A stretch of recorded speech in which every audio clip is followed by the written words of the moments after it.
Hello there, everybody, and welcome to Nancy Drew number 18, The Phantom of Venice. This game was first released on July 11th, 2008. I'm playing this game as part of a mega marathon for 2014. I am playing all of the Nancy Drew games this year, because Nancy Drew number 30 is coming out in May, so I thought it would be a great way to prepare. Play every single game in the series up till now. Center of operations, my desk. Go ahead and poke around. If you want to know the particulars of how I do what I do, take a look at the book. So let me mess around with these things. I'm playing this game in front of a live studio audience, and the people in the studio audience are saying they can't. Nancy. What? The people in the studio audience were saying they couldn't really hear the game, so I'm messing with these things here. Mi chiamo Nancy. Mi chiamo Nancy. Mi chiamo Nancy. I'm getting some feedback. Mi chiamo Nancy. Okay, we'll go with that. And that. So that sound good to everybody in the studio audience? Hello, everybody in the studio audience! Yes, I'm playing this game live on the internet, so people can, It's real they will helpful, comment on the especially game when while you're I'm the playing. mystery It's solving fantastic. business. And be sure to check out my scrapbook. I put memorabilia from all my past cases in there. A lot of them were pretty dangerous, and at times really scary. But don't say anything about that to my dad, okay? He worries about me enough as it is. And whatever you do, read what's in the file called Case File. That'll tell you all about the mystery I'm about to try to solve.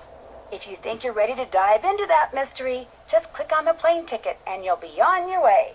So this is a very special game for me. This game is the first Nancy Drew game I got when it was brand new. So this was the first game in the series I purchased the day it came out, July 11th, 2008. I went back and watched my video walkthrough that I made for this game in 2008. It is craziness. I basically spend the entire walkthrough, I talk like this, so, I sound a little upset. This is the Italian dictionary. You can use it to learn Italian. Thanks to Prudence Rutherford, the wealthy socialite whose necklace I helped recover while solving that scarlet hand case a while back, I'm on my way to Venice, Italy. Apparently, someone there has been dressing up in a mask and cape and stealing valuable pieces of art. The news media call him the Phantom, not only because of the way he dresses, but because he leaves behind so few clues. Prudence, who loves Venice and belongs to an organization dedicated to preserving the city's art, is outraged the thief hasn't been caught yet. So she talked someone she knows at the GDIF, the Italian version of our FBI, into having me help the police in their investigation. She arranged for me to stay in Venice in the palazzo she used to own, which now belongs to a well-to-do widow named Margherita Faubourg. Beyond that, all I know for sure is that I'll be working undercover, and as soon as I arrive, the police will send me something that will lead me to my assignment. What it will be, I have no idea, but am I excited? Oh, see. Sí, es muy bueno! Wait, that's not Italian. Yeah, okay, so Nancy is working for the Italian FBI. Hopefully they give her an assignment involving lots of gelato. Yummy. So somebody has a good question. Nathan in the studio audience has a good question. Why is it winter outside? Clearly it's winter outside Nancy's room. And this game was released in July. This is the July game, so... Oh, shoot, the bulb burned out. Oh, no. Oh, I ruined the bulb on Nancy's desk. Okay, well, let's get started. We're gonna get started with Senior Detective mode. It's the more difficult mode. There's some puzzles which are different on Junior and Senior mode. I'll point those out as I go along.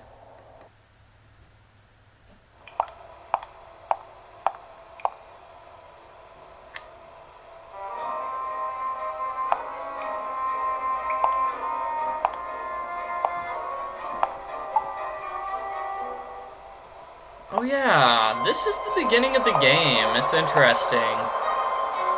The game is sort of a huge flashback.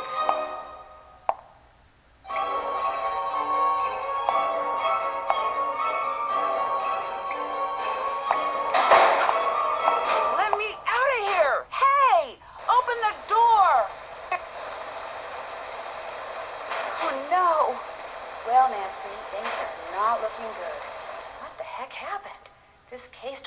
so well. I mean, what could be better than waking up in Venice, Italy? And flashback. So here we are in Nancy's room here in Venice. It's red. It's a red room. We've got a couple of things we can look at here, such as... That's my roommate stuff. Mine's on the other side of the room. Wrong thing. Such as this thing. Let's see, what should I wear? And we can control what Nancy wears in this game. So, she's wearing her typical mom jeans. Let's switch out her sneakers, make her look a little bit more classy. Sun hat? That's not a sun hat, that's a rain hat. Sunglasses. And an ascot. No, not an ascot. A belt. Yay! Now you'll notice she's wearing a locket. This is the one piece of her outfit that you cannot change. She's wearing that locket. It's a special gift from her boyfriend, Ned. Whoa! Oh no, look at it! Oh no, the entire area is flooded! Oh no, we arrived just after a flood? Well, that's not good. That's not good at all. And there's a phone in here. Also this. We can learn about Venice. How Venice was built. It was built using building materials. Woohoo! There are places in Venice.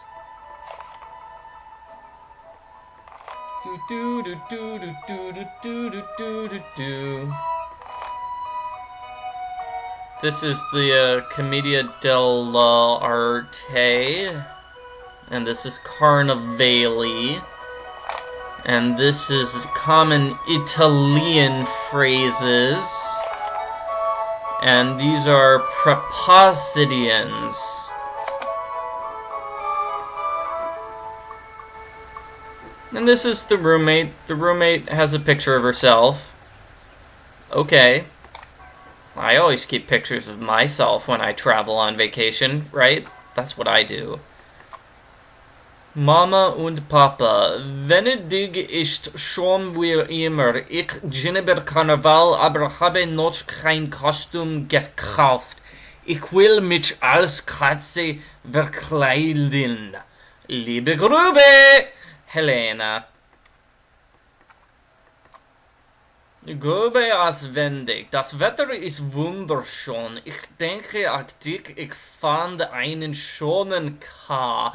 Du und Friederike können dort übernachten, weil ihr Nachtenmonat kommt. Helena. Venice is so beautiful this time of year, Hilda. I found some lovely mosaics that I picked up from a friend. I'll send them your way once I find some time. Helena. Okay, so now that I've thoroughly butchered the German language, let's continue. Oh hey, let's go outside. Hello, you must be the American Margarita mentioned. I'm Colin Baxter. I'm Nancy Drew. Oh, hi. Hey everybody, say hello to Colin. What are you doing, if you don't mind my asking? Right now I'm restoring this 14th century mosaic, which means, without getting overly technical, I'm cleaning the tesserae that remain in place, repairing those that have been damaged, and replacing those that are missing with new ones custom crafted to match. Okay, you got overly technical. You kind of lost me at tesserae. Simply put, tesserae are the individual tiles which comprise a mosaic.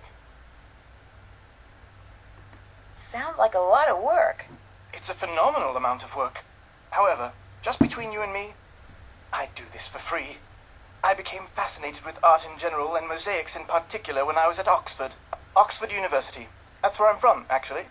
Oxford, England. At least, that's where I was born. I live here now and intend to do so for a very long while. Although I say that with no small amount of guilt. Why do you feel guilty? People like me and Helena are the reason true Venetians are slowly going extinct. We foreigners come to Venice, fall in love with her, and wind up staying. High demand for food and housing results in high prices, which in many cases means the people who were born here have to leave because they can no longer afford to live here. If I could be granted one wish, it would be to have been born here. That way I would feel entitled to live here, and I would know how to speak Italian. You don't speak Italian? Much as it shames me to admit it, no. Languages don't come easily to me. And since I am able to do what I do without knowing Italian, you know, I have some slides of various tesserae. Not only are they enormously informative, but they're also quite beautiful. Would you like to see them? Oh, I love looking at beautiful things, Colin. That's why I look at myself in the mirror all the time. Okay, so the people in the studio audience seem a little bit divided. They are all wondering whether Colin is cute Colin or ugly Colin. We have 2 votes. Nadhira148 says cute Colin. Ali Candy says he's ugly. Tara says he's cool. And somebody says Norway. Okay, Norway. Okay, fantastic. So, you know what? I don't have time to look at Tesserae. Sorry. No, thank you. Oh, I see. You're no more interested in my artistic endeavors than is anyone else around here. I'm just some sort of handyman to all of you, aren't I? Well, far be it from me to take up any more of your time. No, I don't think that at all. I just meant maybe I could see your slides later. But if this is a good time for you, I can look at them now. I'd love to, in fact. Really? Really. Really? Here we Okay, go. not really. The artistry involved in this one is incredible. Artistry? Incredible. Just incredible. What am I looking at here? I adore this shade of crimson. What? Oh, what? Huh? Such a delicate hue. Oh, it's so very delicate. Oh my. Oh. Oh, I adore this one. Ooh, I adore Thomas as much as Grandmamum. If you like indigo, this one's for you. That's purple, not indigo. Get your color straight. Lovely shade of scarlet. That's orange, not scarlet. Get your color straight. I adore this shade of crimson.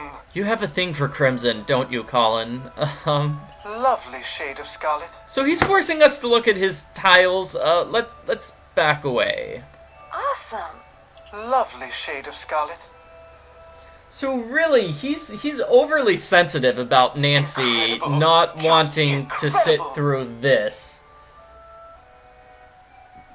Looks like it was carved from amethyst. Oh, amethyst! This one is fantastic. Oh, so fantastic. Can I go away now? Awesome. Lovely shade of scarlet. Okay, that's it. I'm going away. I think I've seen enough. Very well. I thought I had at long last found a kindred spirit, someone who shared my passion for beauty, for art, but you apparently are like everyone else, interested only in what something is worth instead of what it offers the soul. No, please. I'd stay, but I really do need to be somewhere. Believe me, I think what you're doing is fascinating, and you obviously really know your stuff. In fact, that figurine in front of you, I've been dying to ask you about it. It's exquisite. What, this statuette? Yes, it is exquisite. It's an example By the way, Colin and his tiles are boring. They're boring. They're boring, Colin. I don't find them interesting at all. of late Etruscan bronze work, no doubt cast some 2,200 years ago. I'm not sure how Margherita came to own it, but she's very fortunate. It's almost impossible to find bronzetti of this quality outside a museum. You see, after they conquered the Etruscans, the ancient Romans melted down thousands upon thousands of statues like this just so they could make coins. Interesting. Shoot, I wish I had time to hear more. No, you go on. We can talk more later. Oh, a parcel was just delivered for you. It's by the door. Thank you. Strange Obsessions featuring Colin. Yeah, he is strangely obsessed and very crazy about his things. His tesserae. Oh! Doc! Shoot, I'm sorry. Here, I'll get those. Here, let me pick these up for you. You must be my newly arrived roommate. I'm Helene Berg. I'm Nancy Drew. Sorry for all the commotion when I came in last night. My plane got in 3 hours late. No need to worry about waking me up. I can sleep through almost anything.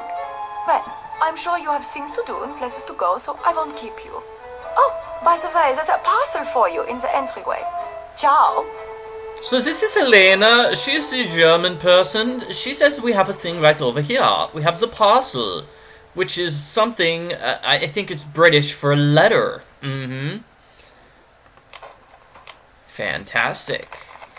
And we also have a newspaper. We can read the newspaper to learn about the Phantom of Venice. And this is how you walk around. You just click on a location which is connected to the one you're in, and you go to that location. That's how you move around in Venice.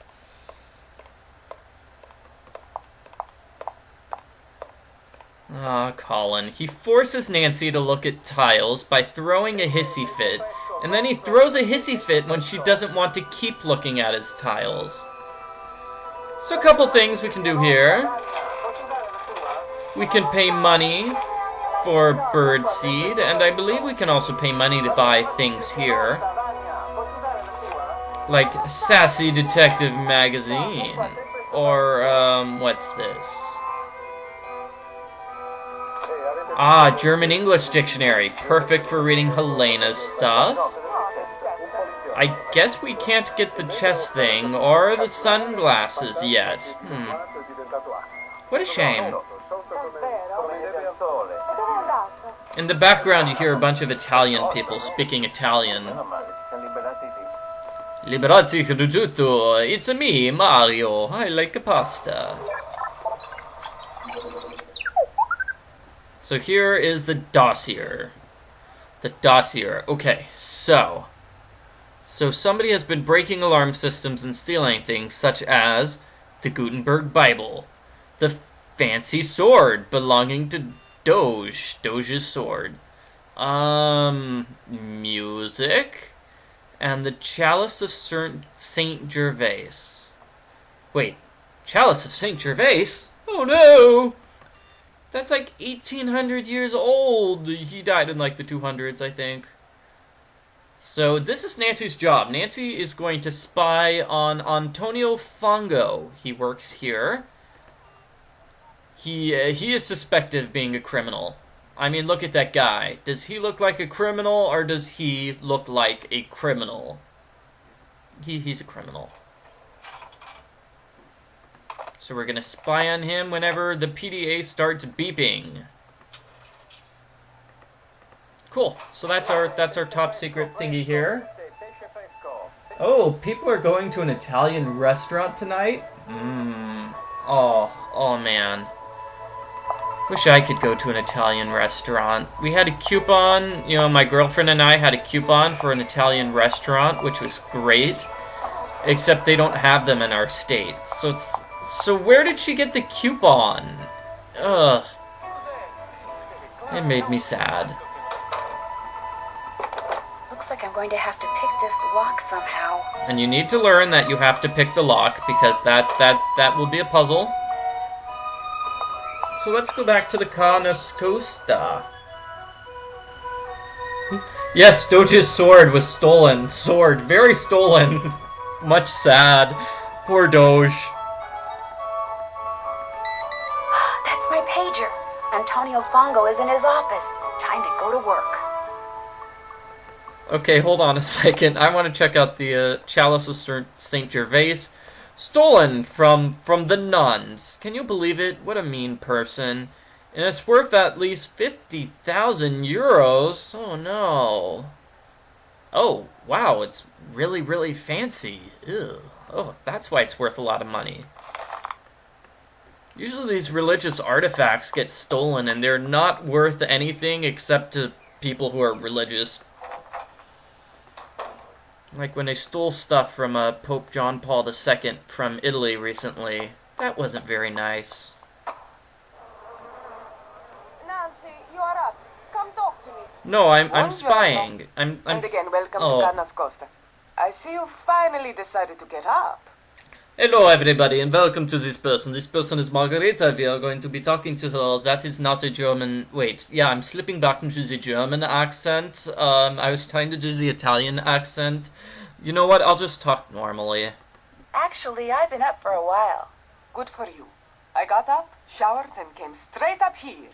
If it's the daytime and it's sunny, no matter the time of year, this is where you will find me. They say the sun gives you wrinkles and worse. And that may be true, but it also makes you tan. To me, to be tan is good. Your accommodations, they are to your liking?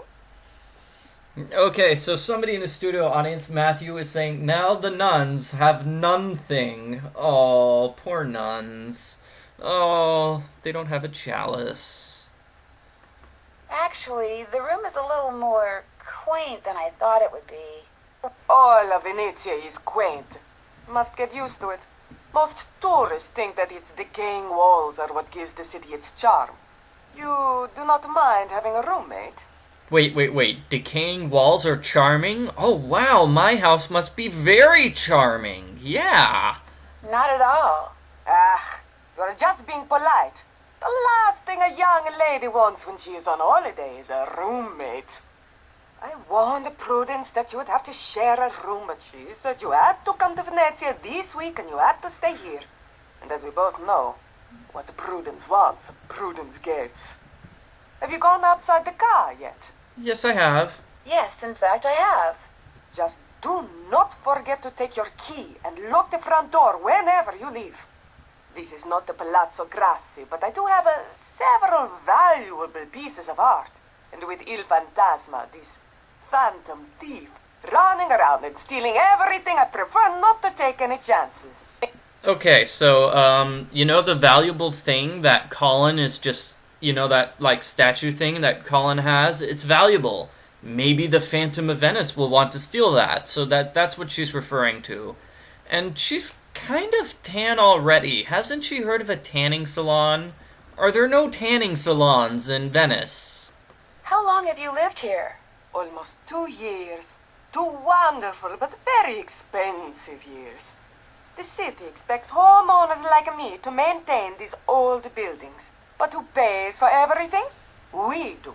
The Restoration Council gives us nothing. Not Nothing. a single euro. It is criminal. Criminale! You can't afford it? You miss the point. Just because I can afford to pay does not mean I should. It is the principle. It is the principle of the thing. Besides, being rich is something I like.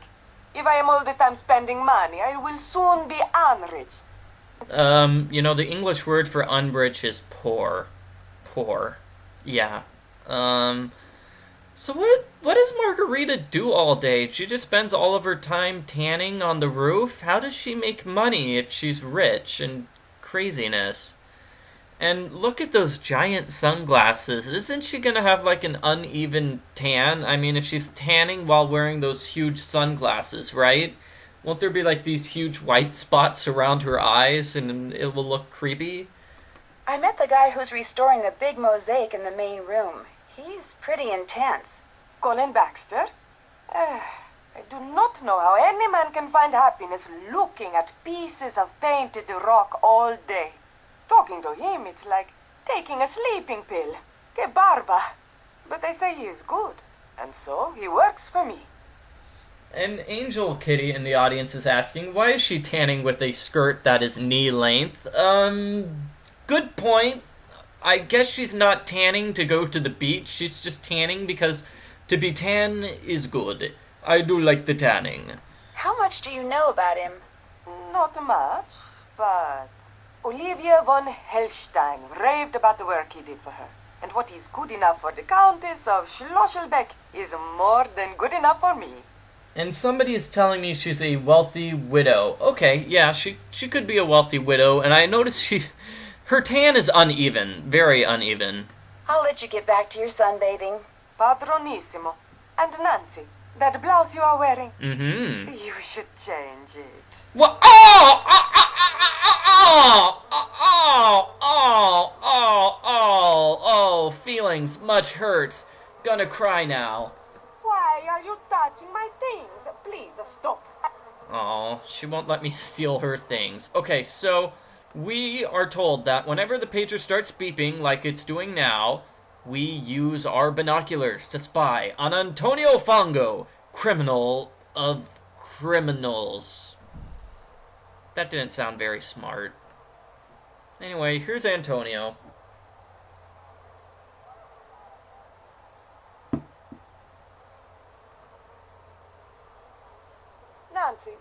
What are you doing? So, studio audience, you get to decide. Do I say I'm bird watching, studying the architecture, or spying on someone? Those are the three options. I'm gonna let the studio audience decide. And people are saying that that Margarita will become a raccoon, and she will burn. And also people are saying Nancy's very, very, very, very salty and sassiness. Yes. So, yeah, because, Margarita is dressed so well, she is in a position to criticize Nancy's outfit. Ow. People are saying it's a third-degree burn, and... Okay, and people are saying spying, architecture, birdwatcher, architecture, birdwatcher. Okay, 3 birdwatchers, 4 spyings, 5 spyings, 3 more architectures. Wow. Okay, I'm gonna have the next one to go to 3. Okay, everybody wants spying. Okay, let's do spying. Spying on someone? Davvero? I think Davvero means really? Come on. I could be wrong. I don't speak Italian. You know, what I really should have done is saved my game and shown you all of the options. Oh, here we go. Something's happening. This looks interesting. Aw, man, too late. I should have saved my game and picked all the options. Oh well. So, Antonio is doing something. I'd better go somewhere private and report this. Bum, ba-dum, ba-dum, ba-bum. Ciao, this is Nancy Drew. Yes, is this Detective Leporace? Si, but please, to you I am just Sophia. I'll remember that, Sophia. You have something to report? I think so. While I was watching Fongo, a pigeon flew to the window outside. Fongo got up from his desk, went over to the window, and took something off the pigeon's leg. Something very small. He removed something from the pigeon's leg. You are positive? Yes, he removed something, kind of studied it, then left the office. Maybe he is using a trained pigeon to communicate with someone. Yes, this could be true, because we know that by phone he talks to almost no one. Here is what we will do. I will deliver to you a tracking device. You will sneak into... So Sarah Ann in the studio audience has a good point. Technically, Nancy was bird watching, because we have the pigeon. Fongo's office when he is not there. And Or man watching. Uh-oh. You can use your PDA to see in what direction it has flown. You want me to feed a tracking device to a pigeon? It will be very, very tiny. But I do not want to leave it at the ATM. If you go there too much, people will get suspicious. So we will leave it for you in the costume store in Campo Santa Maria Formosa. It will be hidden among the things there. You will have to find it. How will I know what it looks like? Very soon I will send a picture of it to your PDA. But you must locate the device quickly. If you do not find it in time, it will destroy itself. This is a If that puzzle. happens, we will hide another device. Yeah, Your it's a PDA puzzle. will show you where we have hidden it. You want me to feed a tracking device that self-destructs to a pigeon? The self-destruct mechanism will automatically deactivate when you pick it up. And do not worry. The device will not hurt the pigeon after it is swallowed. And I'll be able to track it using my PDA. Sounds like this thing is going to come in very handy. It is from the GDIF. Military equipment is good. Well, guess I'm on my way to Campo Santa Maria Formosa. After you have fed the tracking device to the pigeon, you must do 2 things. You must find out where the pigeon goes when it leaves Fongo's, and you must discover what it is carrying. Call me when you know these things. You are good to help us, Nancy. We are very short-handed. Carnevale keeps the police very busy. I'll do my best. Ciao. So, pigeon is the culprit. Yes. Phone call. We are going to call Nancy's boyfriend. Or we're going to hear from Miss Piggy. I forget which. Hello? Hello, is this Nancy? Miss Rutherford, yes, it's Nancy. How are you? But to be honest, I'm rather peeved. Were you or were you not to call me just as soon as you were settled in there at the car? I'm sorry, I should have called, but I've been very busy. And I've been very I was afraid Margarita had allowed my beloved Ca Nascosta to fall into such a state of disrepair that it was no longer habitable. This is Prudence Rutherford. Hello, Prudence. State of disrepair that it was no longer habitable. Oh, no, the car is fine. Oh, that's a relief. So, how goes the case? Captain Brassica said he was going to send you a parcel. Has it arrived? Yes, it sure has. Good. The sooner you get to work, the better. I talked you up quite a bit, you know. Both the GDIF and the local gendarmerie are expecting great things from you. As am I. No one wants this phantom scoundrel captured more than I do. I'm flattered, Miss Rutherford, and I'll do my best. But it's not like I'm a superhero or anything. Like I told you, I just like solving mysteries. Nancy, you're being modest. You're totally a superhero. Just see that you solve this one in a timely fashion, dear. We leave on a cruise in 2 weeks, and I shan't be able to enjoy a second of it until I know all those stolen works of art have been recovered. I get the feeling Margarita's not real happy about my staying here at the Ca. That is just tough tiddlywinks. Putting you up is the least she can do for me after all I've done for her. Yeah, tough tiddlywinks. Just what have you done for her? I made the mistake of helping her pay for some of the repairs that reared their ugly little heads after I sold her the car. I did so not because of any legal obligation, but because of my abiding affection for the place and all things Venetian.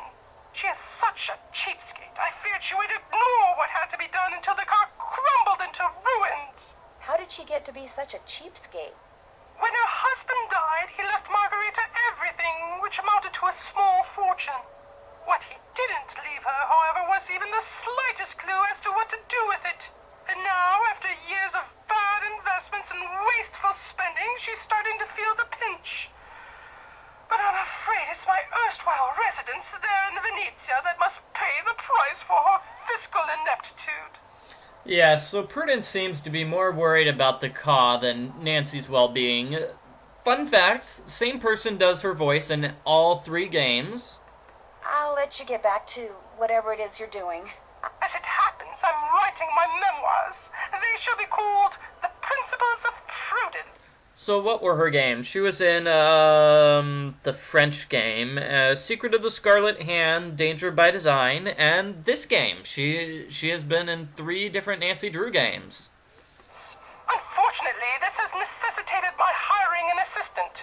You really must stop thinking bad thoughts about Ginger. Yes, you are. Just look how she's shaking. The other day, poor Ginger mistook the shapeless lump of leather my assistant called her purse for a doggy toy and ripped it to shreds. Oh. She's still a bit perturbed. Although, believe you me, Ginger did her a massive favor. Anyway, if you ever cannot reach me, it means we are hard at work. Bonne chance. Bonne chance! Okay, so let's call Nancy's boyfriend Ned. Might as well. Where is he? Here he is. Long phone number, calling now. Because I want to hear more about this locket that he bought for Nancy.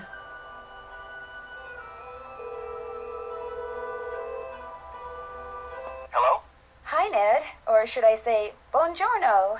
Hey, Nance. I was hoping you'd call. Okay, so buongiorno is Italian for the bun of the journey, a journey bun, which is a kind of food that Italian people eat in the morning. So that's why they say buongiorno in the morning. So people are saying, well, if Nancy is a superhero, what would her superhero signal be? It would probably be her Nancy Drew silhouette. I think that would be good. Nancy Drew's alarm would be it's locked, it's locked, it's locked. Oh yeah. Studio audience, you people are amusing me. Okay, so Ned, is everything okay, Ned? Is everything okay? Everything's fine. Sort of. I mean, I'm in Bayport, staying at Frank and Joe's, just like you arranged. Huh? You sound funny. What's wrong? My research is going great. It's just that, well, in order to get over to the hospital library, I've been having to take the bus. What happened to your car? Joe happened to my car. Joe! He's tinkering with it? If by tinkering you mean disassembling the engine and possibly the transmission and strewing the parts all over that closet in the basement he calls his workshop, yes, he's been tinkering with it. Ned, I told you. I said whatever you do, don't let Joe do any tinkering. I didn't know that's what you meant. Same thing, the same thing. Joe's girlfriend says the same thing. Whoa! He said he knew exactly how to fix that funny noise my car's been making, so I said great. I thought he knew what he was doing. Ned. He does know what he's doing. It's just gonna take him like half a century to do it. But hey, you're taking mass transit. That's good. Yeah, I know. I'm fine. And I'm sure my car will be fine too. So how's it going there? Hey, before I forget, thanks again for the locket. I haven't taken it off since you put it on me there at the airport. Good. That was kind of the idea. I just wanted you to have a little reminder of home. Well, more specifically, of me. I don't need any reminders, Ned, but thank you. It really is beautiful. Even the guy I sat next to on the plane over here who played solitaire the whole way liked it. It passed the semi-neurotic but otherwise thoroughly impartial geek test? Yes. Alright. Okay, so, awesome locket. Want to know what my assignment is? You bet. I'm supposed to do surveillance on a guy named Antonio Fongo. Surveillance? Wow. The police suspect he has something to do with the thefts being attributed to the Phantom. They page me every time they see him go into his office so I can watch him through binoculars from the roof of the place where I'm staying and report in if he does anything suspicious. So has he done anything suspicious? If you call receiving messages carried by pigeons suspicious, then yes, he sure has. He's using pigeons to communicate with someone in this day and age? Well, if he is up to something and thinks the police may be tapping his phone, which they are, it actually kind of makes sense. By the way, we are. Sounds so... Messy? That's the word. I would say unpredictable, but yeah, give me a second here. I'm going to talk about Margarita. Margarita Fulberg, the woman who owns the place where I'm staying, is a little strange. And thirsty. How so? Well, she's mean, and she's always sunbathing. She's not very nice to me. Well, you did make it sound like this Prudence person. Prudence Rutherford. She's this very wealthy lady I've helped out a couple of times. You did make it sound like she kind of shoved you off onto Margarita. Maybe Margarita resents it. I guess that could be it. You think something else is going on? Yeah, I don't know what, but I kind of do. Well, you've got good instincts, Nancy. Follow them. Yay, instincts. Okay, so... Time to go play detective. Tell Joe I said hi, okay? I'll let him know you called and tell him what you've been doing. Take care. Bye.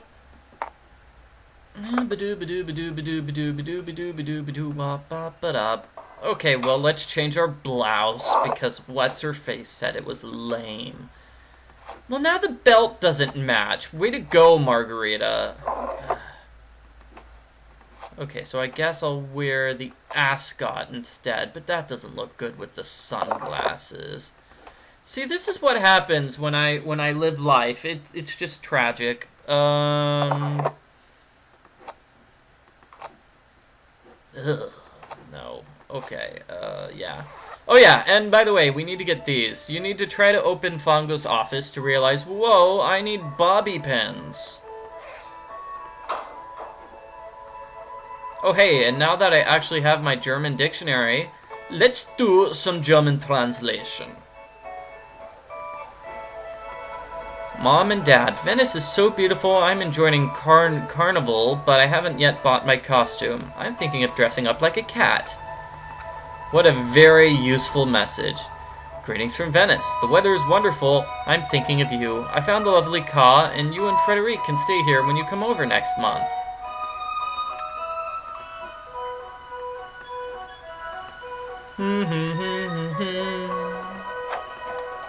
So let's talk to people again.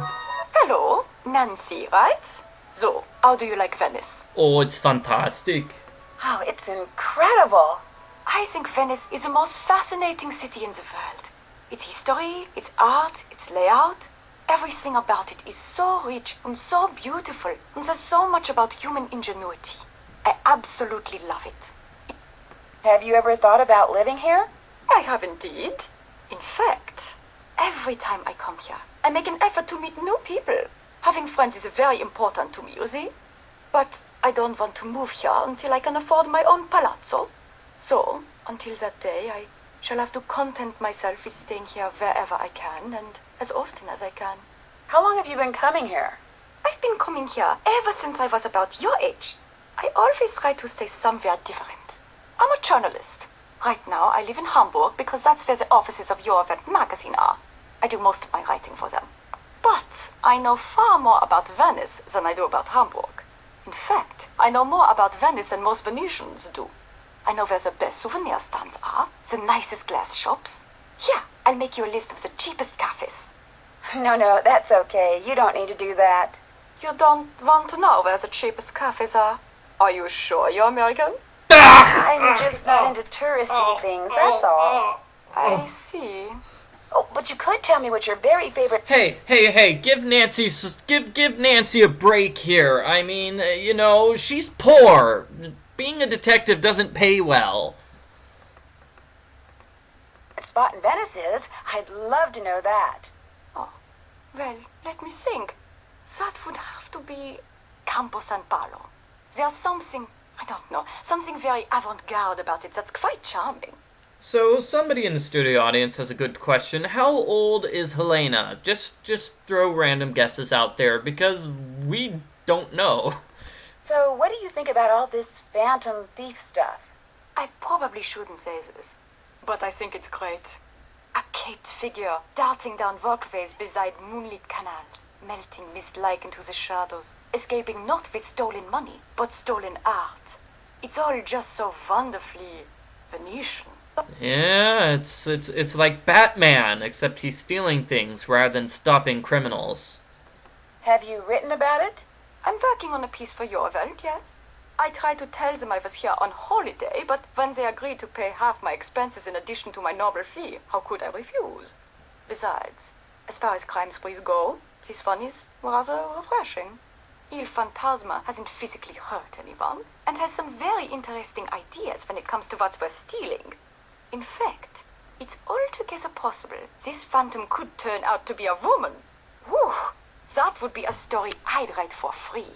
So, have you dug up anything juicy for your... Oh, people in the studio audience are having lots of ideas about how old she is. 103, 30 to 35, 30, 32, 35, 18, 40, 27, 30, 20s or 30s, 23. Somebody typed in a very large number.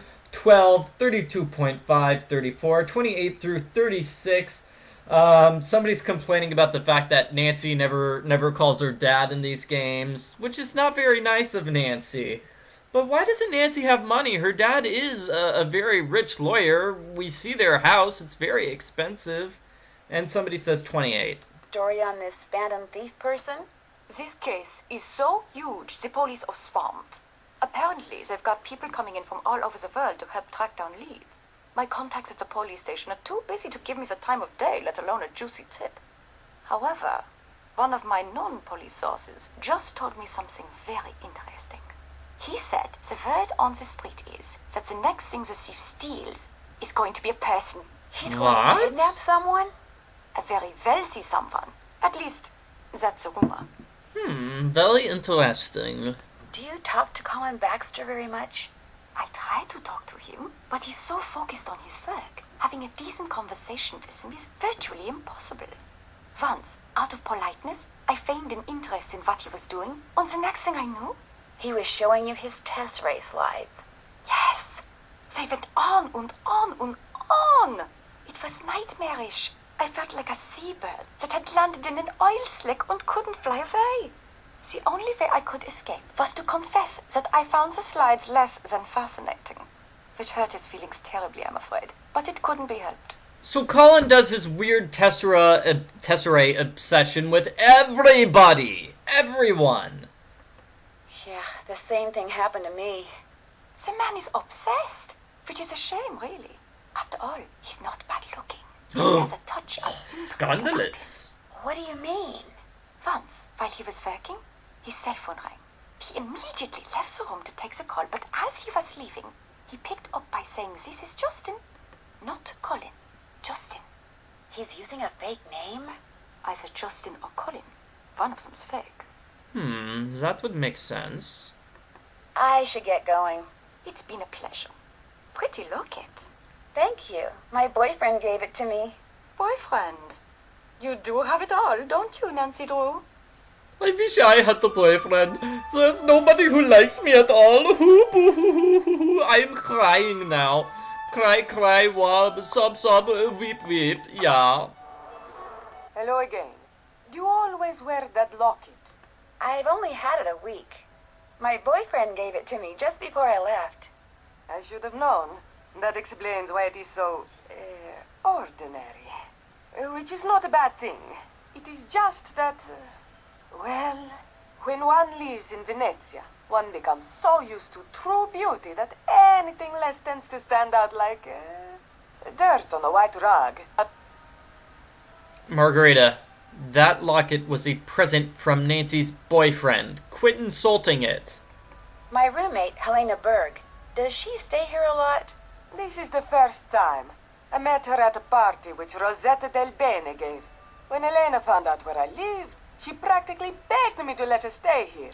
And with Rosetta standing right there, well, I could not say no. Why was she so insistent about staying here? She said it was because Ca Nascosta is so centrally located, which it is, outre.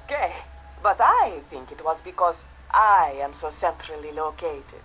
She is what you call a social climber, always asking me about parties, when they are, where they are, who is invited, what should she wear, whose name should she say to get in. Che schifo! The upper class of Venezia is closed to outsiders. Elena is full of voglio, this is true, but she will never be one of them. Us.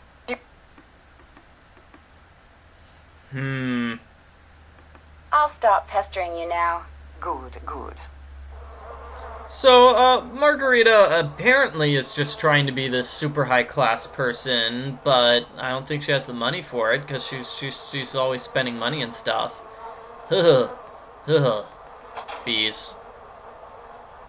So I love how Helena just talks about Colin when he's just right there on the other side of the room. Like, Colin can't possibly hear them whatsoever. Chocolate? Yes. All for Nancy. Yes. All for Nancy. None for anybody else. And let's talk to Colin. Hello, Nancy. Hello. Do you live here at the Ca? No, I have a room in a building on the other side of the Grand Canal. A very small room. But I spend so much time here and so little time there, I suppose technically I do live here. I need to get going. What's his name? What's whose name? The bloke who gave you that locket you're wearing. Oh, Ned. Goodbye, Nancy. Oh, I think we hurt his feelings. Yeah, Nancy has a boyfriend. Sorry, Colin. Yeah, so Margarita is definitely a social climber, very much more so than Helena. And I am doing things. Let's actually solve the mystery, okay? We've had enough of character development. We've met our characters. Now let's actually start solving mysteries. What can I do here? This is the dance studio. Okay. Anybody want to see me dance? Let's dance. If you're here for the dance audition, take a look at the dance instruction book. When you think you're ready, put the cat suit on and get on stage. If you're good enough, you can keep the suit and come by anytime you want and dance some tips. Oh, and if you're not here for the audition, beat it. So we have a dance audition. Nancy is going to be dancing all over... Let me see if I have a clue for this. I do not. I'll just have to remember it. Okay, so Nancy came to Venice so she could dance in a cat suit. Yeah. Yeah, so these are the dance moves. As you'll notice, each one has a specific color and a specific sound attached to it. So when you see the color on the lights, or if you hear the sound, you dance. And a 1, and a 2. Do do do do do do do do do do. Dancing.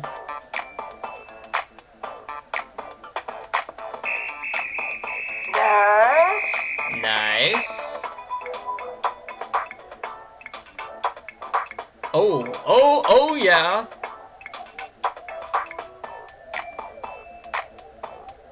Wave your hands up in the air, Nancy.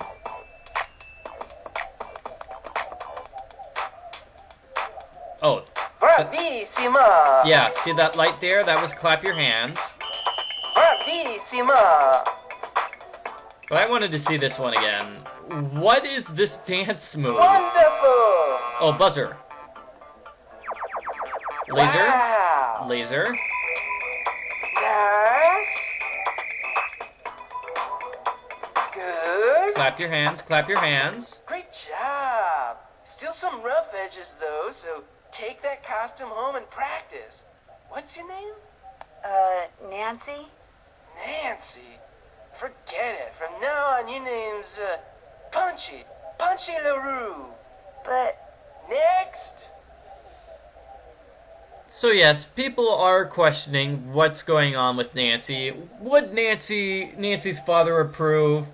Nancy calls her dad, "Hey dad, I was dancing on stage in a very tight cat suit for a bunch of wealthy Italian strangers." I don't think he would approve. I just have a feeling that this is not, normal behavior for I can't dance without my costume. for a teenager. But you have your costume, Nancy. Oh, she changed out of her costume. Okay, well, fine. Well, when I change back, I can change back into the costume later. And once I change back into the costume, I will go dancing. So that dance move was the robot. Doesn't really look like a robot. That is just kind of crazy though. With Nancy, we get to see Nancy in a cat suit. Meow, meow, meow. So this is the costume. Where's my Italian dictionary? Costumes by Vera. So this is a puzzle. We need to find the thing before it explodes, and it's here. Yay! Found it. And I'm buying a costume for later on in the game. Ooh, nice. And what is this? What? Why? Can't buy that. No money. No money? Oh, no money. No money. I need my money, but I do not have the money to buy things. Oh, Punchy LaRue. Can I buy sunglasses yet? No. Could I buy something else? So this is YOLO magazine. This is Helena's thing. She wrote for them. So this is the trial of Leo Macchiano. A very crazy trial. He was stealing things and stuff. And nothing else in the magazine is interesting, obviously. Everything else is so boring.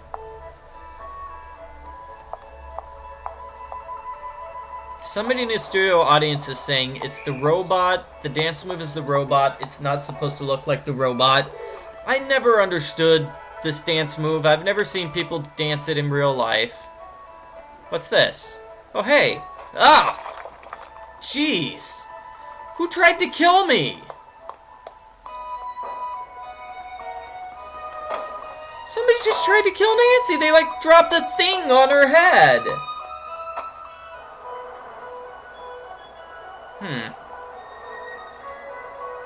Also, rich lady, you have money, right? You look upset.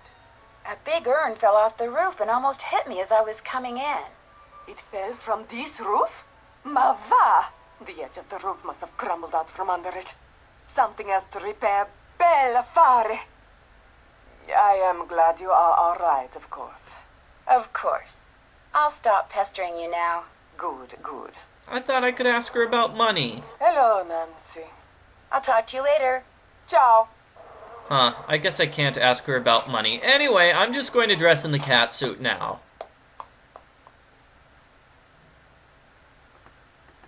Because I want to make money by dancing. Dancing. You are the dancing queen, dancing like a queen. Ooh boo doo doo doo, she is dancing. And I'm sure nobody in the car will find this. What? Oh yeah, I did buy that, didn't I? Nobody will find this suspicious in the slightest.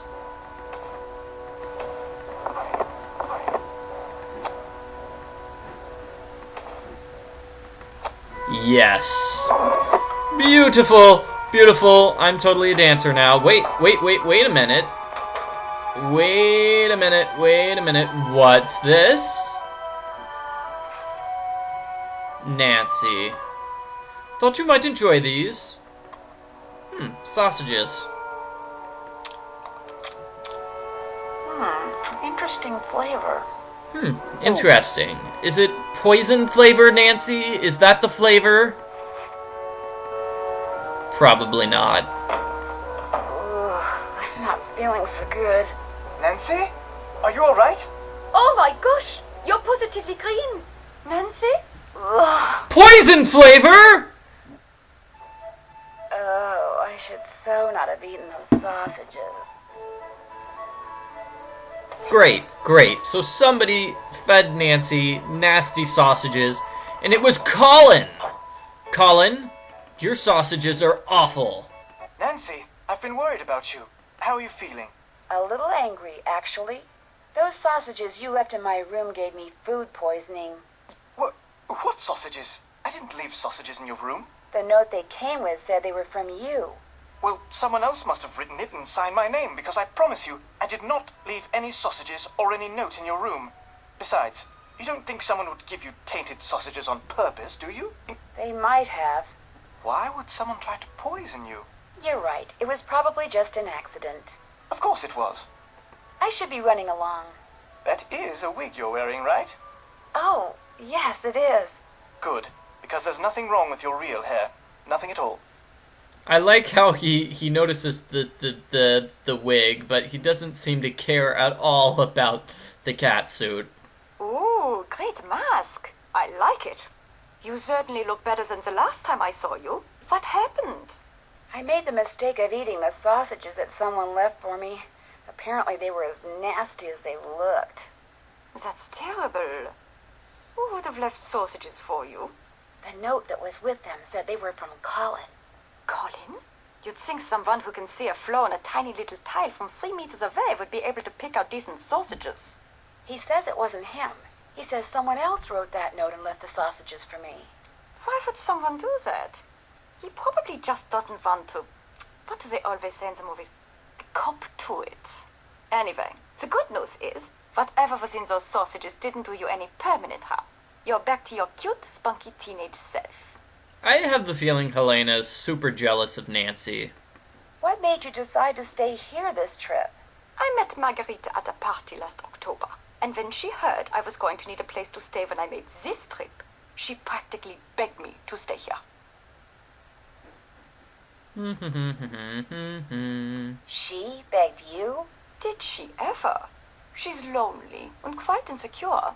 She wants to believe she has lots of friends in high places, but they're not her friends. Not really. And I think deep down she knows that, poor thing. I read the article you wrote in Eurovelt magazine, the one about the Leo Macchiano trial. That was one of 6 articles I wrote about the trial. I could have written 6 more, it was so fascinating. Do you specialize in crime stories? Not really. Also, I do seem to gravitate towards them. And the Macchiano trial was like this gigantic black hole. It just sucked me in. You see, the crime ring Macchiano ran The more testimony I heard regarding its inner workings, the more impressed with it I became. Every heist was so well planned, and the role of everyone in his organization was so well delineated that Marciano was the only one who knew who everyone was and what everyone did. How did the police finally catch him? One of his underlings cheated one of his underlings, who decided to get even by going to the police. Still, it took them 2 years to collect enough evidence to bring Marciano to trial. And even though he was sent to prison, his conviction is being appealed and could eventually be overturned. In the meantime, it looks like the void he left behind is being filled by this phantom thief guy. Indeed. Marciano always eliminated his competition one by the other. So this phantom, he is... How do you Americans put it? He's making hay while the sun shines. Ganz genau. Yeah, guns canal. We'll talk to you later. Thanks for taking the time to talk to me. Come back anytime. So many people are pointing out that, how could she tell Nancy looks positively green when Nancy is dressed like this? That's what Helena said. She's like, Nancy, you look positively green. And Nancy is dressed like that. So I'm gonna see if I can dance. And eventually I'll get to the actual storyline of this game. Eventually. Oh, dancing is right here.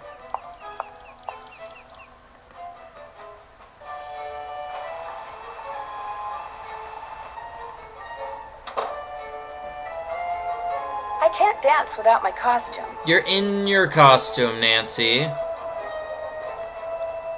Oh, is it not accepting it because I put on the wig? Whatever. Whatever, game. Whatever. Okay, fine. Let's rob Antonio. So, Antonio Fongo, the guy we're supposed to spy on, yeah. This is a puzzle. We want to make it so that all of these things line up with the black line here. So above it is gray and below it is brown. But you might have noticed that moving one seems to affect a bunch of others.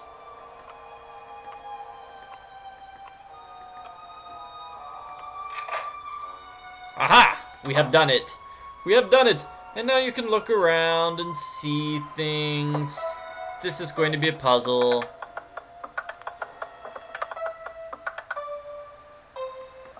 A long puzzle much later on in the game. This says something. Looks like Antonio is planning on an island getaway. I actually think that, you know, he has plane tickets booked to other countries so he can make a quick exit whenever he needs to. He has weird things in his drawers, like Scopa cards. Looks like some cards are missing. Scopa, whatever. And... okay, Japanese cat. Ah, look at it! Oh my. And Richard Topham's robot from Nancy Drew, Secret of the Old Clock.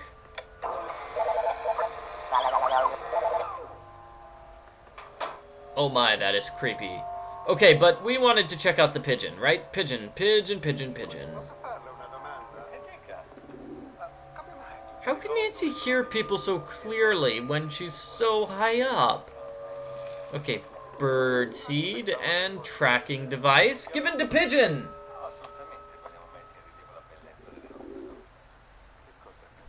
And the pigeon is slowly going to eat everything, including the tracking device. Oh my gosh, Fongo's coming back. So Fongo is very slow when it comes to unlocking his door. I mean, this is a very, very slow door unlocking. Hey, che diavolo fai qui? Oh no! Oh, I just got arrested.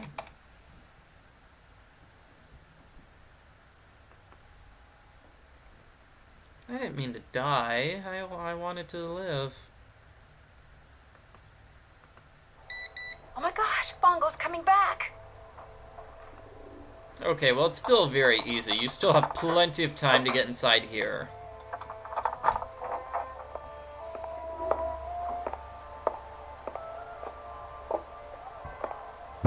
Fongo has a lot of random stuff. Lots of random stuff. Wait, no, go away, Fongo!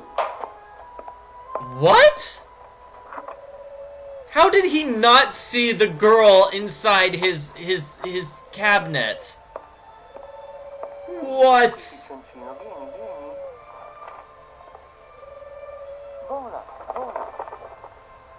Oh, and he was speaking Italian. He said vola vola, which I think means fly fly. Volare means to fly in Latin, I think. And this is a clue. Look at all these people. El Capitano, Bugella, Il Dottore, Il Dottore, and Il Capitano. So these are the nicknames of everybody in the gang. Antonio, of course, is, what's its face? Il Capitano, which I think is Italian for the captain who is ill. You know, he's kind of sick. And Antonio, like I said, he's been boarding flights. And chess. He's been playing chess.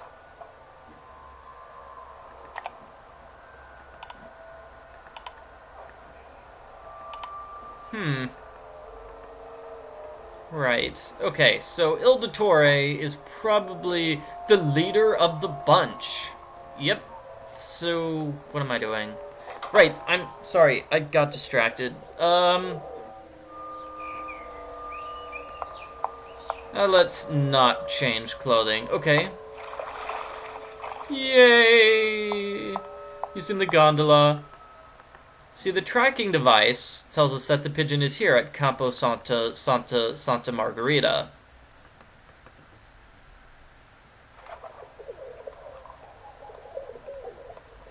And somebody is correcting my Italian. Gotcha. Yes. That was the joke, person in the studio audience. I am purposely mistranslating Il Capitano. Although I do wonder, you know, il means the in Italian, but... Hello? Huh. What kind of message is that? I'd better call Sophia. Okay, I'm gonna get derailed here, but in Latin there's no word for the, and Latin turned into Italian, so I wonder how the language got the word the added to it. That seems like it could be an interesting story. In like a really, really boring sort of way. Colin probably knows. He's boring. Sophia! Nancy, you have tracked the pigeon. After it left Fongo's, it flew to Campo Santa Margherita. It landed right next to this place called Casa dei Giochi. Casa dei Giochi. You are sure? Yeah? Is something wrong? Casa dei Giochi is a private club owned by Enrico Tazza. The police suspect that he fences stolen goods for big criminals like Leo Macchiano. If Fongo is working for the Phantom, perhaps Tazza is working for him too. Look around the Casa dei Giochi, Nancy. Talk to Tazza if you can. Get on his good side. See how much you can find out without making him suspicious. Was the pigeon carrying a message? Yes, but all it says is hello in English, followed by an exclamation point. There is a dot at the bottom of this exclamation point. No. Yeah? I mean, yes. You must find a microscope and examine this dot, Nancy. If Fongo was sending a message to Tazza, maybe it's hidden there. A microdot, of course. I'll do that. I'll find a microscope and take a look at it. If I do not hear from you, you will hear from me. So, yeah, there... You know, I've never heard of a microdot outside of this game. House of Games. Nice. I'm playing a game right now. So somebody is pointing out that Latin has no articles. It has a couple of words which work as articles. Like, there's no word for a or an in Latin, but they have one or two words which sort of work like a or an, which they can use in rare instances. They don't use it all the time, they just use it very rarely. What is this? Justin Matthias Beaumont, aka Colin sir. Born in Oxford, England, 8 September 1981. Graduated from the University of Oxford with a Bachelor of Fine Arts, May 2000. Wait, so he was born in 1981. This game came out in 2008. So he is 27. 27. He stole a Renoir worth 75,000 pounds from a private collection.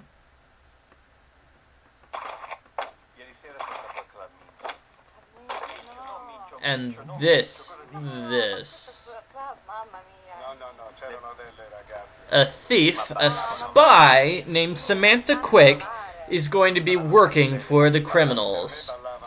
So after Carnival, Samantha Quick is going to appear. She's going to wear a red dress, white gloves, black sunglasses, and she has blonde hair. This is useful. Weird stuff. Looks like that's it. Because you'll notice Nancy can't gain entrance to the House of Games.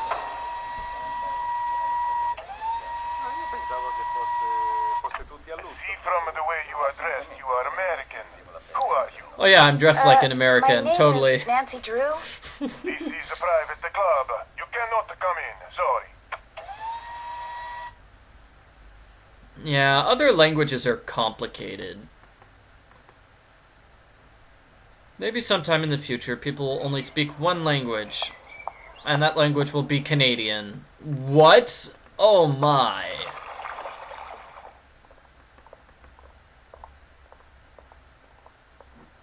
Well, the thing about languages being complicated is that languages generally start out complicated and they get less complicated as time goes on. So I mean, if you look at just look at English. Read Shakespeare. The English he uses is so much more complicated than modern English. For example, the most obvious thing is there are multiple forms of the word you in Shakespearean English. Thy, thou, thine. What's the difference between thy and thine? Modern English, we just got rid of it and just everything is your now. So we made the language simpler as time goes on, and that happens with every language, not just English. So, now Nancy is going to overhear a conversation about herself. That American girl is bothering you. It was not my idea for her to stay here, believe you me. Yikes, they're talking about me. I shouldn't listen. She doesn't bother me, nor me. In fact, I rather like her. But I'm going to anyway. This is because she spends most of her time on the roof bothering me. I talked to you twice. Looking through binoculars. She says she is spying on someone. A teenage girl spying on someone. That is what she said. Come now, Margarita. She was giving your leg a good tug, that's all. This could be. Anyway, I apologize for the trouble she makes. If she bothers you, you tell me and I will tell her. Oh, she's fine. She's quite fine, actually. If you change your mind, you'll know where to find me. And people are saying that Shakespeare gave them nightmares all throughout high school. Yeah, I could see that. Although usually in high school you only read like one of 3 Shakespeare plays, right? Don't they only make you read Macbeth, Hamlet, and Romeo and Juliet? People are rarely reading those other plays he wrote, like the Timon. Yeah, and what other plays did he write? Henry IV, Henry IV Part 2, Henry V, Henry IX, Henry the 23rd, Henry the 94th, and Steve. That was one of his later plays, Henry the 29th and Steve. So I still need sunglasses to complete the disguise. So, what's going on? What can you tell me about Enrico Tazza? Well, he was rumored to have been in charge of safeguarding the goods Leo Macchiano's gang stole. Now that Macchiano's in jail, he's back to just being the owner of a local card parlor. Why do you ask? I saw his name somewhere. All I remember is he sounded a little shady. As they say, old habits die hard. Tazza could still be doing something illegal, but if he is, it would be small potatoes compared to what he was doing for Macchiano. I should get going. Tschüss! Okay, people are saying Othello. Othello is a play that Shakespeare wrote. It definitely is. Midsummer Night's Dream is probably the only comedy that people read. He wrote a lot of comedies. Comedy of Errors is not as popular. King Lear, right? King Lear. Yeah, yay. Which one is underrelated? Sorry, now I'm getting distracted by Shakespeare. I was the president of the English club when I was in school, so yeah. I would, yeah, somebody has a good point why the comedies are generally more in college, not high school, so. Hello, Nancy. Would it be okay if I used your microscope? I have a very strict policy when it Julius comes to my Caesar. equipment. No one touches it but me. And now, you. I trust you, Nancy. Please, be my guest. Oh, thank you. Julius Caesar. I haven't read that one. Nope. Or Love's Labor's Lost. Okay, so, we can use the microscope here. So the microdot says, Il Dottore requests you. Change the safe room lock combination to 43556. Cool. So what am I doing now? The chocolates were a message. This was somewhere. Hello? Uh-oh. Nancy, I do not hear from you. Have you examined the microdot the pigeon was carrying? Yes, I have. Sorry, I should have called.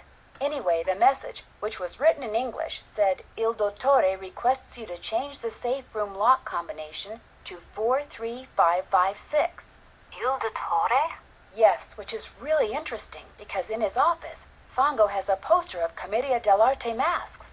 He's crossed out all but 5 of the masks, and among the ones that aren't crossed out are the Brigella mask. The mask the Phantom wears.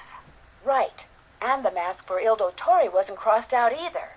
And it was in the middle, like it was more important than the others. And when I went back to the place where I'm staying, a box of chocolates had just been delivered for someone named Il Dottore, which means it's very possible that Il Dottore is one of the people at the Ca Nascosta. Perhaps Fongo and the Phantom and whoever else they are working with are going by the names of Commedia dell'arte characters. This would make it easier to secretly communicate with each other. And if that's true, perhaps those chocolates are a message of some kind. And if Il Dottore was at the center of that poster you saw, perhaps the person the message was meant for is the ringleader. Just what I was thinking. Here is what we will do. I will have a technician hide tracking devices in objects these people are likely to carry around with them. Then, when we know which of them is Il Dottore, we will activate the appropriate device and be able to follow him. Awesome. Let's see, Helena's always writing, so for her I could plant a bug in her pen maybe. And Margarita is always sunning herself, so you could hide a bug for her in a sunglasses case. But for Colin, you could bug a mosaic tile. You know, a tessera. He's likely to carry a mosaic tile on his person. If it's from me, he will. Long story. This is good information, Nancy. I will have our technician prepare the 2 bugged objects and the device which you will hide in the pen, then leave them for you in the Banca dell'Oro ATM. You should give them to each person as soon as you get them. Will do. Keep your fingers crossed. My fingers are always crossed.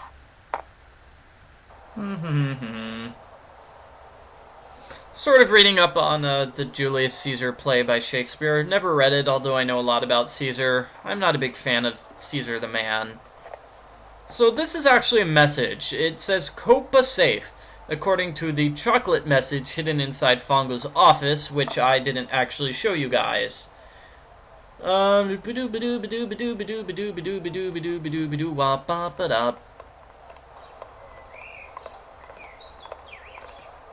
she said that we need to get into the good graces by disguising ourselves as by disguising as Samantha Quick.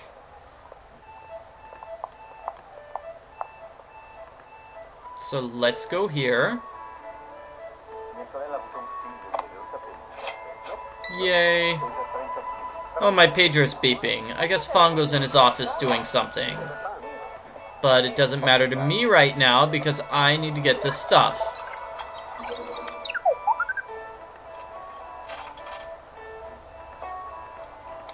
So we are gonna bug everybody inside the casa. The Ca.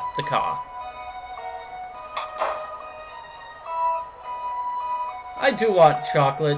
Chocolate is delicious.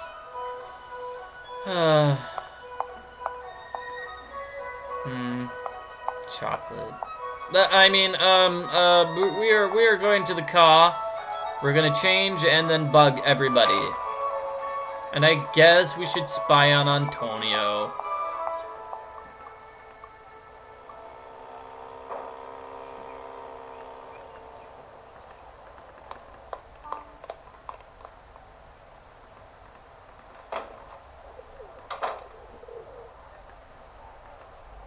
Hello, Nancy.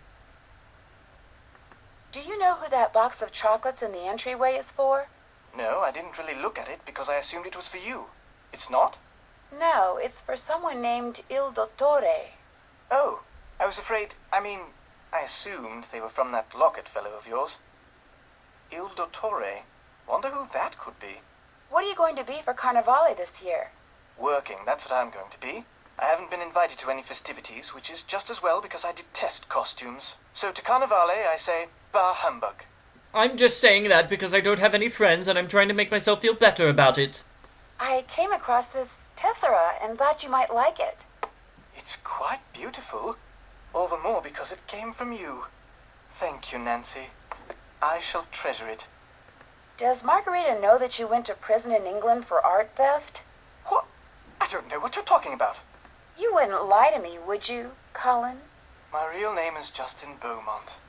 2 years ago, I removed a Renoir from the private collection of a man to whom it was nothing more than a financial investment. I took it home so it would be appreciated as the masterpiece it was. Its former owner took issue with my actions. I was arrested, and I was sent to prison for a year. As for Margarita, she's the only one who knows. She says if I don't continue to work for her for next to nothing, she'll tell all her friends I have a criminal record, which would essentially end my career here in Venice, just like it ended my career back in England. If that were to happen, I'd be utterly lost. Aww. In other words, she's blackmailing you?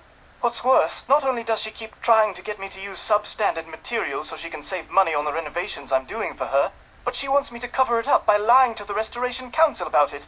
And for someone in my precarious position, let's just say resisting has been very, very difficult.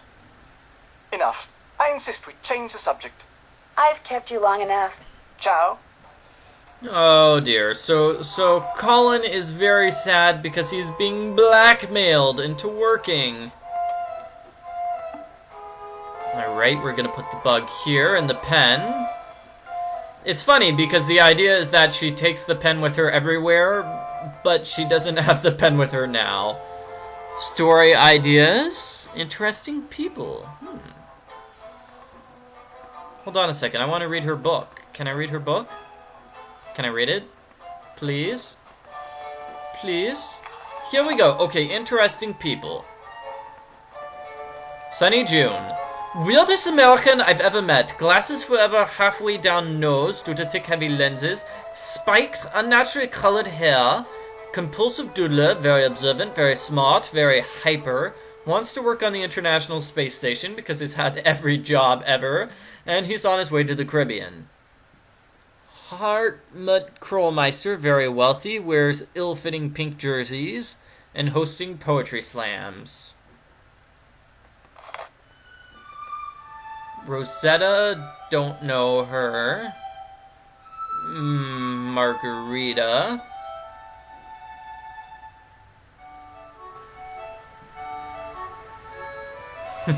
Wants to maintain her tan, skin like soggy toast. Colin, art restorer, all work no play, conceited, rarely talks, argues frequently with Margarita, boring, boring, and boring. Nancy Drew, teenager from the States, staying at Nascosta at the insistence of Prudence Rutherford, upbeat, energetic, wears locket, should do soft drink commercials. Something odd about her nonetheless, too wholesome, too perfect. Not for Mr. Boring, Locket Man has a rival. And story ideas? Global warming versus Venice. The typical tourist in Venice. How many Venetians know to swim? Where do Venetians go when they leave Venice? What do pigeons do to Venice? What do Venetians really think about Il Fantasma? Where did Venetian blinds really come from? Everybody in the studio audience is happy about Sunny June. Yay, Sunny June was mentioned.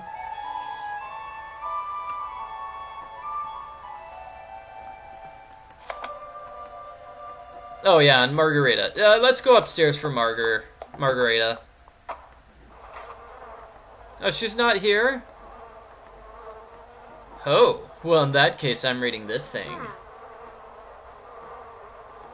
Thought you might like... Well, that's not her handwriting.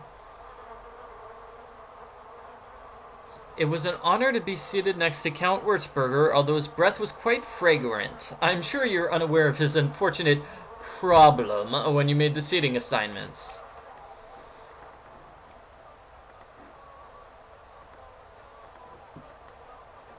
Fongo's been waiting in his office for a while now.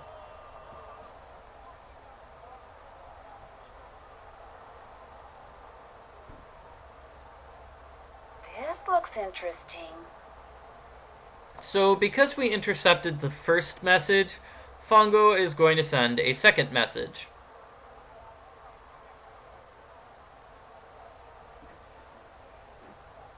Love how the pigeon doesn't change its position when it's flying. You know, usually real pigeons sort of bob up and down or something when they're flying. But no. Ooh, what's this? Colin. Religious relics? The handwriting on this envelope is the same as the handwriting on the note that came with the sausages, which means Colin sent them. Dun dun dun dun dun dun dun. In 1836, St. Ambrose needed the relics. Yep, that's exactly what happened, actually. Huh. And Theodore? Okay. Teddy. Oh boy, Tesserae. Okay, so Colin is officially Mr. Evil poisoned sausage sender. And I made a mistake. Sorry about this, everybody.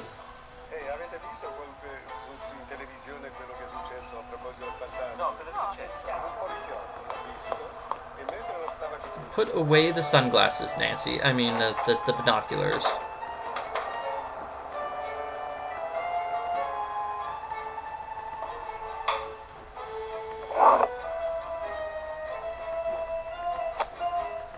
And now Nancy is perfectly disguised as Samantha Quick, and she will be able to do things. Well, disguise herself as Samantha Quick, really. That's basically all she's gonna do. So, let's see what happens when Nancy disguises herself as the top secret thief spy. I think Samantha's more of a spy than a thief, but in this game, she's sort of working as a thief. What is your name? Samantha Quick. You are early, but please come in. Enrico is at the scopa table.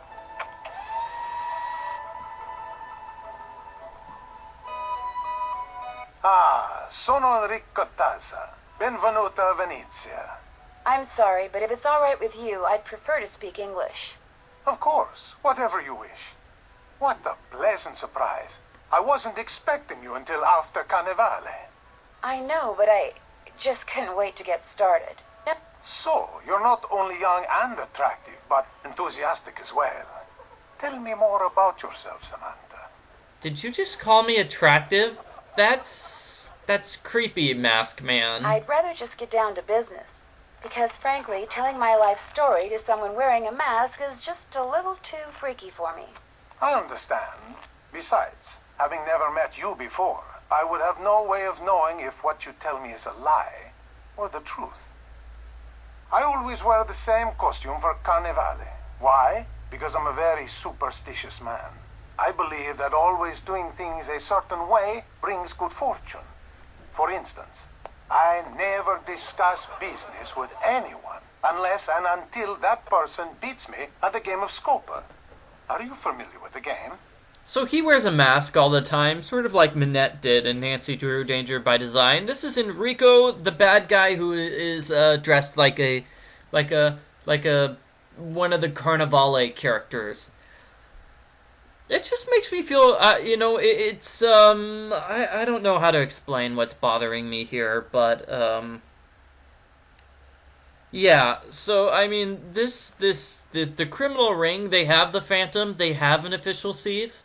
So why do they need Nancy to be their thief? That was my question. Never heard of it. It's a card game, very popular in Venice. We play it with the traditional Italian deck of 40 cards. There are 4 suits in a scopa deck. Coins, This is going to be an explanation of the game, and it will take a long time. cups, swords, and clubs. Each suit has 10 cards. 7, the most valuable card. 6, 5, 4, 3, 2, and ace. There are also 3 face cards. Valet, knight, king. When you are taking tricks during the game, each card is worth what it says, with a valet worth 8, a knight 9, and a king 10. However, for scoring at the end of the game, 7s are the most valuable, followed by 6s, aces, 5s, 4s, 3s, 2s, then all face cards. For scoring, these are called primes. To play the game, 3 cards are dealt to each player, then 4 cards are placed face up in the play area. If 3 kings appear, the cards are redealt. The player who did not deal the cards goes first. When it is your turn, you must play 1 card and 1 card only from your hand. Now, you have a 2 and there is a 2 in the play area. So you will play your 2 and take a trick. I discard a valet worth 8. You cannot make a match, so you discard your 3. I discard the 2. Now, because you have a knight in your hand, which is worth 9, and there is a 6 and a 3 in the play area, 6 plus 3 equals 9, which means you have a match and you take a trick. I discard my ace, and because we are both out of cards, I deal us both 3 more cards. Ah, you have a 7 in your hand. You also have an ace, which is worth 1, a 4, and a 2 in the play area, which add up to 7. But there is also a 7 in the play area. So, which do you match with your 7? The 3 cards that add up to 7, or the 7? The rules say when presented with such a choice, you must take the trick by collecting the single card. And so, you match your 7 card with the 7 card in the play area and take a trick. I make a match with the valet and take a trick. You have yet another 7 in your hand. Now you match it with the ace, the 4, and the 2 and take a trick. And since you have taken the last card in the play area, you say scopa and get a point. We continue to play by discarding and taking tricks until all 40 cards have been played. At that point, we count the points we have won by taking tricks and getting scopas. The first person to get 11 or more points wins. If no one has 11 or more points, the deck is shuffled. The other person deals, and we play another round. Are you ready to play? So, let's go. You bet. So people in the studio audience, if you have anything you want me to talk about while playing Scopa, just let me know. I'll go for a 10. I'm okay at Scopa, not the greatest. And yeah, there we go.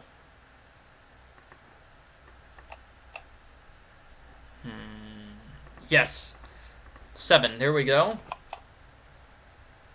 So Scopa can take a long time if you're not so good at it. It's mostly luck, like a lot of card games are, though. Most card games seem to be luck-based.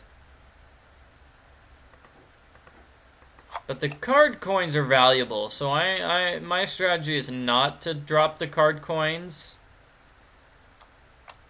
You know, I want to keep them because they're valuable.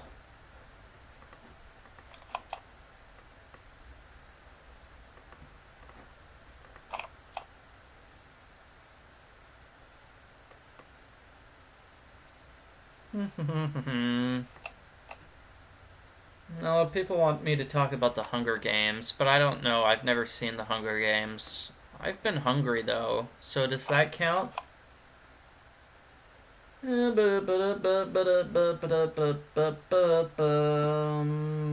Cupcakes? Cupcakes are good. Oh, I need to play the game. Talk about puppies.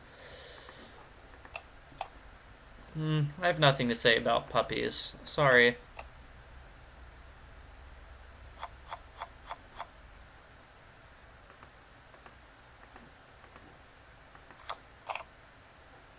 Okay, making matches here. Oh, no, but I was gonna make that match. We've played all our cards. I took the last trick, so I get all the cards left on the table. You get 1 point for having the most tricks. You get 1 point for having the most coin cards. Oh, hey. You get 1 point for having the 7 of coins. Woohoo! That was better than I No thought. points for you. Now, let's add up what each card is worth and see who got the highest number of He cards. wins. I have the most valuable tricks, so I get 1 point. Okay, so maybe I won't have horrible luck here.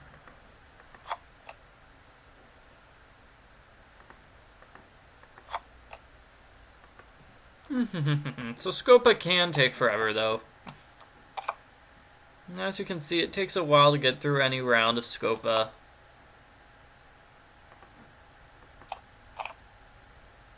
And he's just taking down every single thing I put down. Thank you, Enrico. I appreciate it.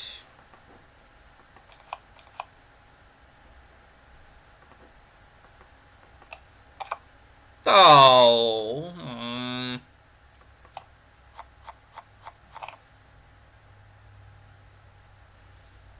So has anybody in the studio audience seen the Nancy Drew TV show? I haven't. It was on the air a long time ago, like the 70s or something. Uh-oh, he got the 7 of coins. That means he gets a point. Ooh, Scopa, watch this. Scopa! That was a Scopa. Yeah. That's a point for me. Let's take the 8. Then I'm gonna steal the 5. Ooh, Scopa! Scopa! Woohoo!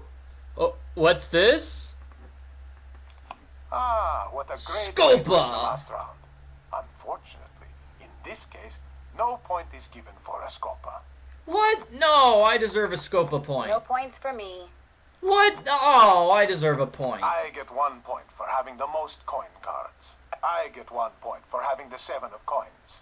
Now, let's add up what each card is worth and see who got the highest He number wins. of primes. I have the most valuable tricks, so I get 1 point. And lastly, we score the Scopas.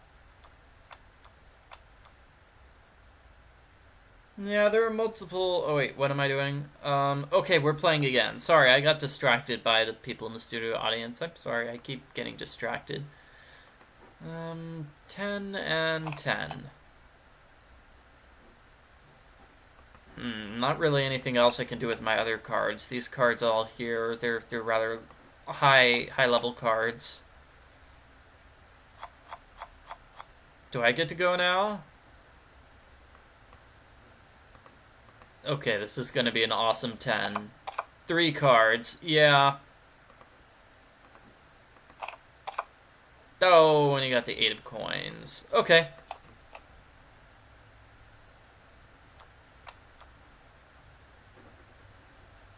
Okay, I'm going to take this 1 here. Hope he doesn't take the 6, which he did. Jerk.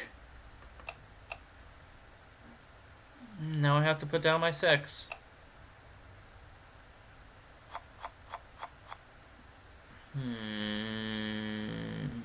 Let's see, I'll take the 7. And he takes the 6. And then I'll take the 8.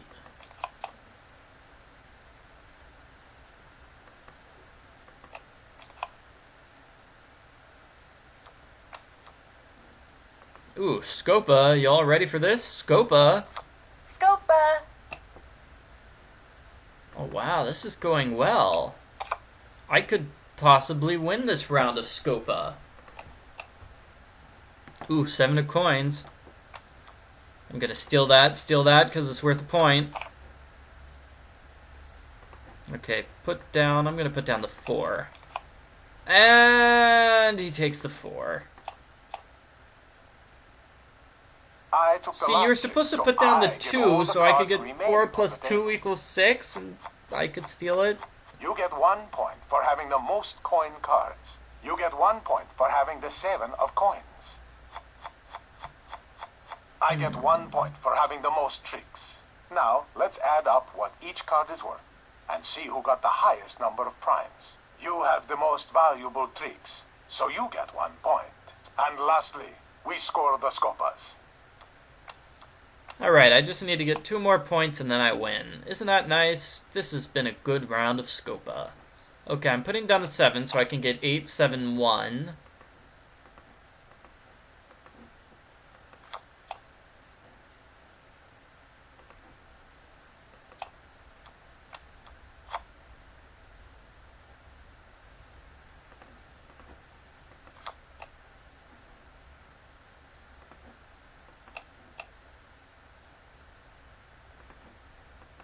Have to put down the 6.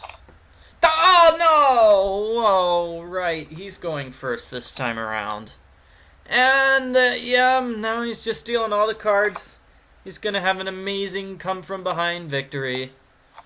I'm feeling it now. I am feeling the Scopa loss. Oh, well, at least I get the 2. Ooh, and a 3. And Scopa. Scopa! Fine. I didn't want a Scopa anyway. Thought Scopa was silly.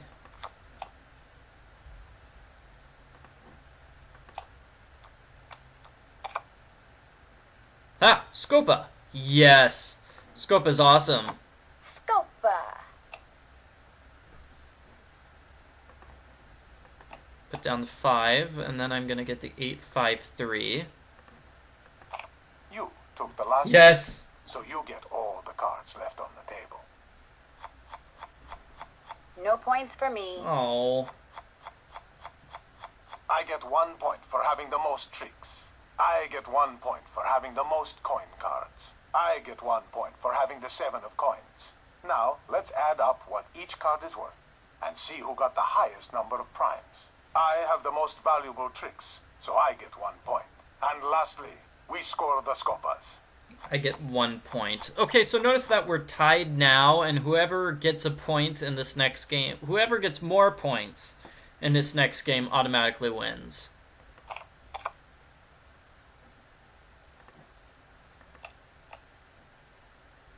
So this is not good.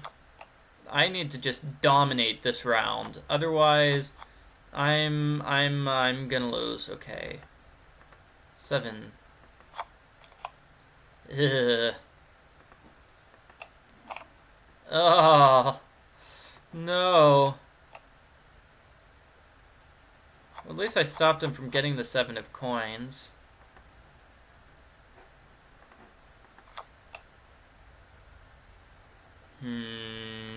I want to get that 7 of coins. Put down a 3, sir.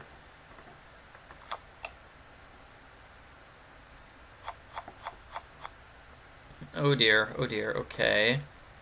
Wait, here we go.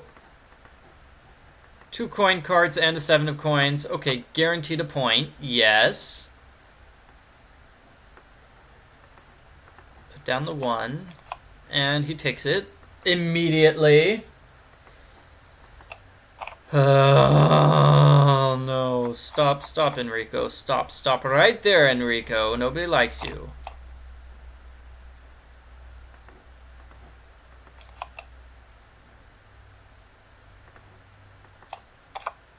Oh! 1 more round. Okay, take the 2s. Puts down a 9. Gonna put down the 2 in hopes that he puts down something, which he doesn't. And he Scopas. You get 1 point for having the 7 of coins. Uh-oh. No points for you. Oh! Now, let's add up what each card Wait a is minute. and see who got the highest number Please, of primes. please. I have the most No! tricks, so I get 1 point.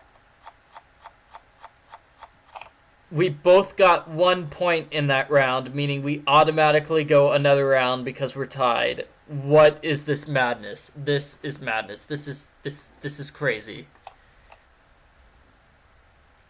Craziness, everybody. We get extra scopa.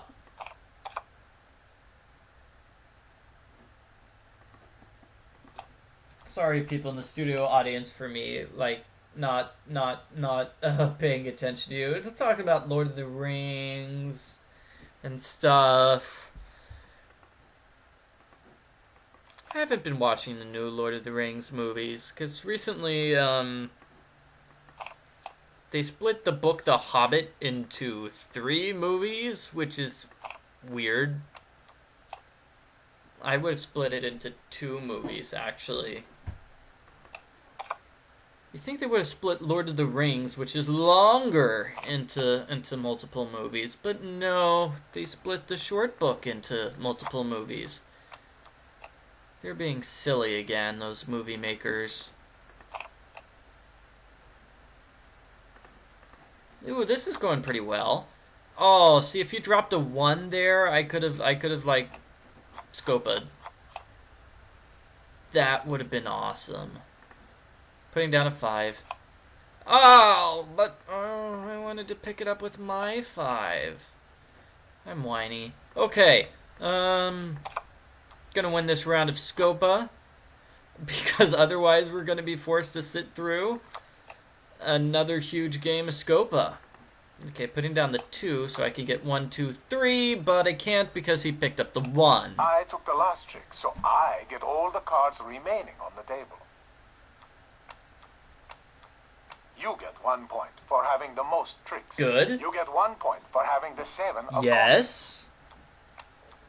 I get 1 point for having the most Uh-oh. cards. Now, let's add up what each card is worth. I think I did it. See I did who it. got the All right. highest number of primes. You have the most valuable tricks, so you get 1 point. You won. Nicely played.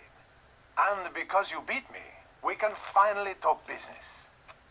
I have a client who desires the Saddam Melek Sapphire. Have you heard of it? So I haven't seen the Hobbit movie, which is strange because I like the Hobbit, the book, much more than the Lord of the Rings.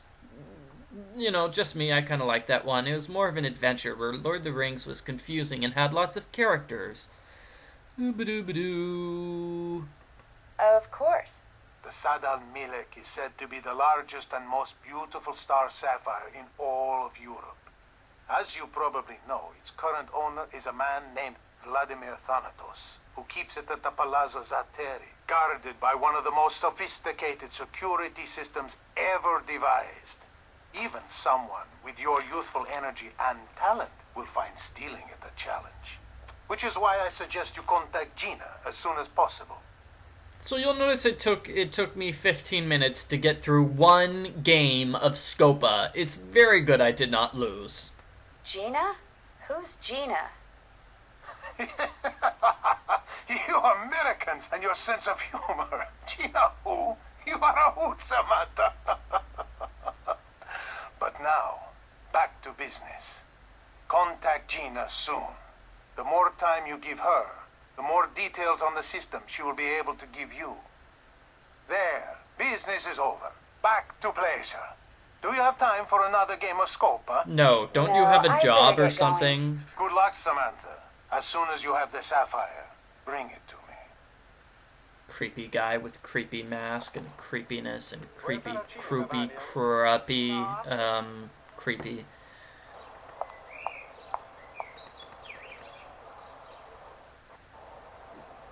So Gina is the person we are contacting here. We are going to be sending a message to Gina through the chess server.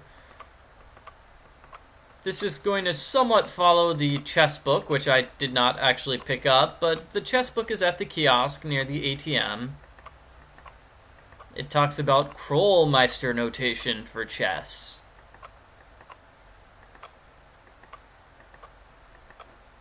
which basically allows you... Oh, no. It basically allows you to assign a letter to each place on the chessboard, and so I am actually going to use that to send letters. Oh, shoot. Fongo's on his way. Oh, shoot.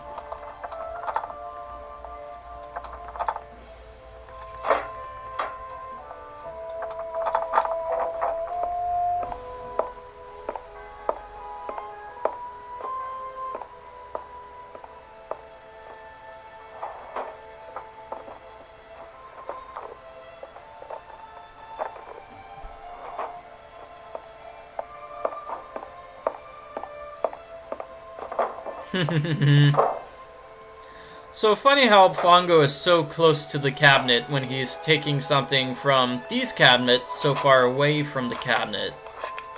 Another card is missing.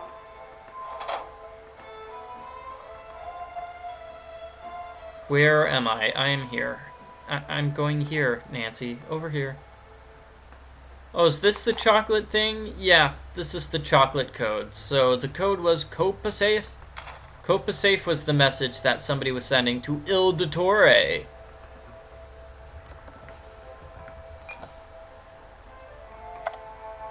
Okay, so the chess message that we need to send, I've got it written down here. So let's say I move the king to B1. Z. And let's say I move the rook to A4. A. And let's say I move the bishop to D2 twice. T. T. And I'm sending this message, as you can see. So I'm moving the queen to E4. E.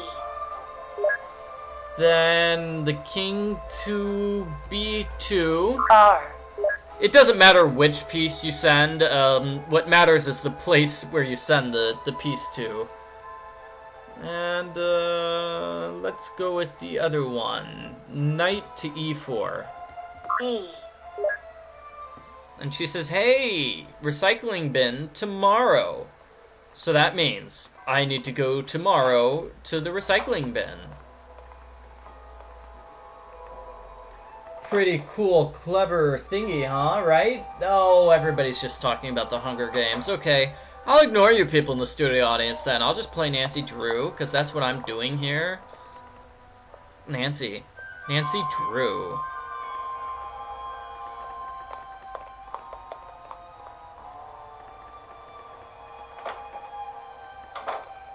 Let's talk to Margarita.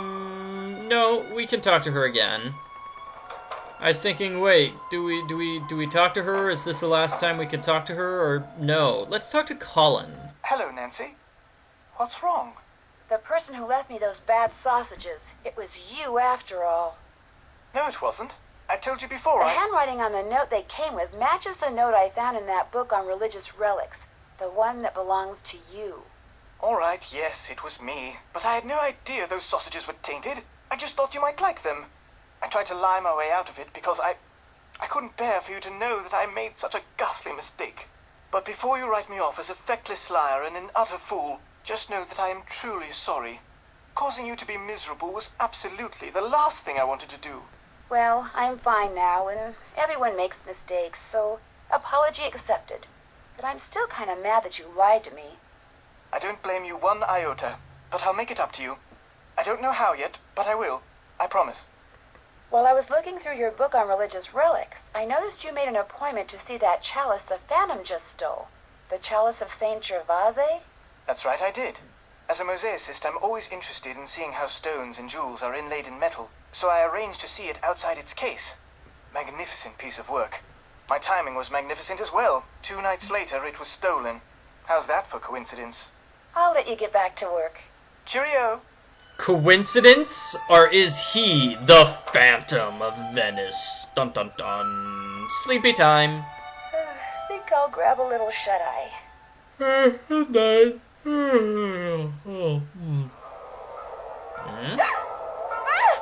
Phantom? Hey, that's my locket!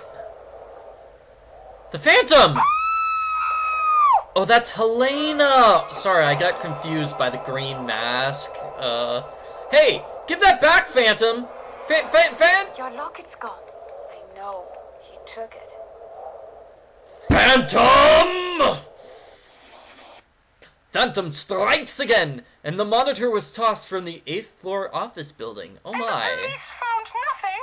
No fingerprints or microfibers or DNA or TNT or whatever it is they're always rooting around for these days? They didn't find a thing, and they were here for hours. They're not even sure how he got in. This is highly disturbing, Nancy. I sent you over there to unmask this villain, not to be victimized by him. Believe me, Miss Rutherford, after what happened last night, I'm more determined than ever to catch this guy. Well, having that trinket torn from your neck seems to have brought out the pluck in you. Whereas having that figurine stolen from the piano nobile seems to have brought out the greed in Margarita. When I reminded her that her insurance company would reimburse her for its loss, she was downright giddy. Oh, good heavens, someone call the police! What's wrong? Are you all right? I mean the fashion police, dear. You should see what my assistant decided to wear today. Definitely not a minette originelle. What's in the world is on your head? Oh, please take it off, you're scaring Ginger. Thank heaven she came in the back door. If the neighbors saw, oh, the scandal. Enough tomfoolery. Off with you, Nancy. That rogue has stolen quite enough. I insist you find him forthwith. Toodaloo! So, the Phantom stole Nancy's locket. Oh my gosh, I cannot believe it. The Phantom was being phantom-y and phantom-like and was like a phantom and yeah. Anyway, catsuit time. In preparation for a puzzle which is upcoming.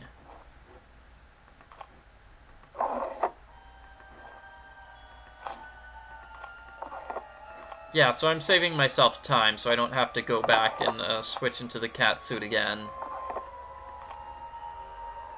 And I can also dance for tips. Hooray! So, they said, Gina said she would leave the instructions. What's this? Not my fault that figurine was stolen. This could be interesting. It most certainly is. You left the door unlocked. I most certainly did not. You were the last one to leave last night. I always lock the door. It's part of my routine. You're just trying to blame someone else so you won't get fired. Ooh, since you're not about to blame Nancy. Indeed, I am not. You're glad her locket was stolen, aren't you? Don't be ridiculous. You're the one who's being ridiculous. Interesting Chinese puzzle box, don't you get it? Oops, there goes my pager. Alright, so somebody is mentioning, in Danger by Design, you get to see what sort of clothing Prudence Rutherford wears. That is clothing which would draw the attention of anybody in the fashion police. I mean, she had a bunny rabbit ears and a bunny rabbit mask. It was weird. And what? Oh, that's Margarita. What's she doing there?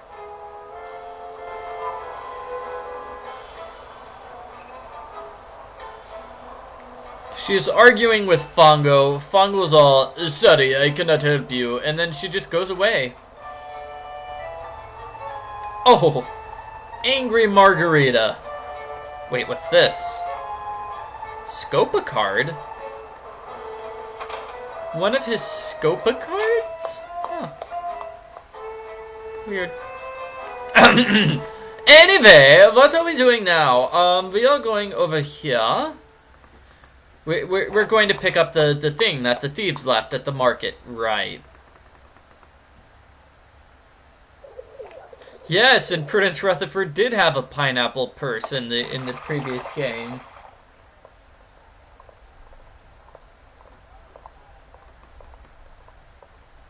Ciao! Antonio, come stai? Bene, bene. Tu come stai? Molto bene, ma ti ho visto anche ieri. Sì, ci vediamo sempre perché facciamo la stessa strada. Clearly another microdot there. Another microdot saying, hi, how's it going? Microdot, I'm a microdot. Hello, microdot.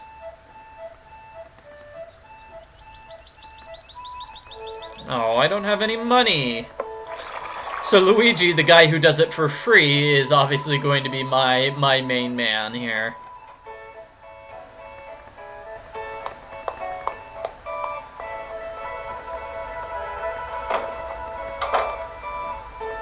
So Fungo was saying that she was giving herself skin cancer, and that's why Margarita was mad at Fungo. Okay, yeah, that makes sense. Hello, Nancy. And Fritz in the studio audience is saying, "Hey, don't mind me, gondolier. Cat suits are in right now." That box, it wasn't there before, was it? No, in fact, I just won it in a card game. It's Oh. a Chinese puzzle box. Beautiful, isn't it? Do you gamble a lot? No. You see, this chap I know, he was desperate for money, so he talked me into playing poker with him. If he won, I would give him the cash he needed. If I won, he would give me something of equal worth. This box, as it turns out. It's very light, so even if I were able to open it, I doubt there'd be anything valuable inside. The bloke is a bit of a ne'er-do-well, so I'm not surprised. However, Margarita has taken a fancy to it and is thinking about buying it. That's why I haven't taken it home. Would it be okay if I tried to open that Chinese puzzle box?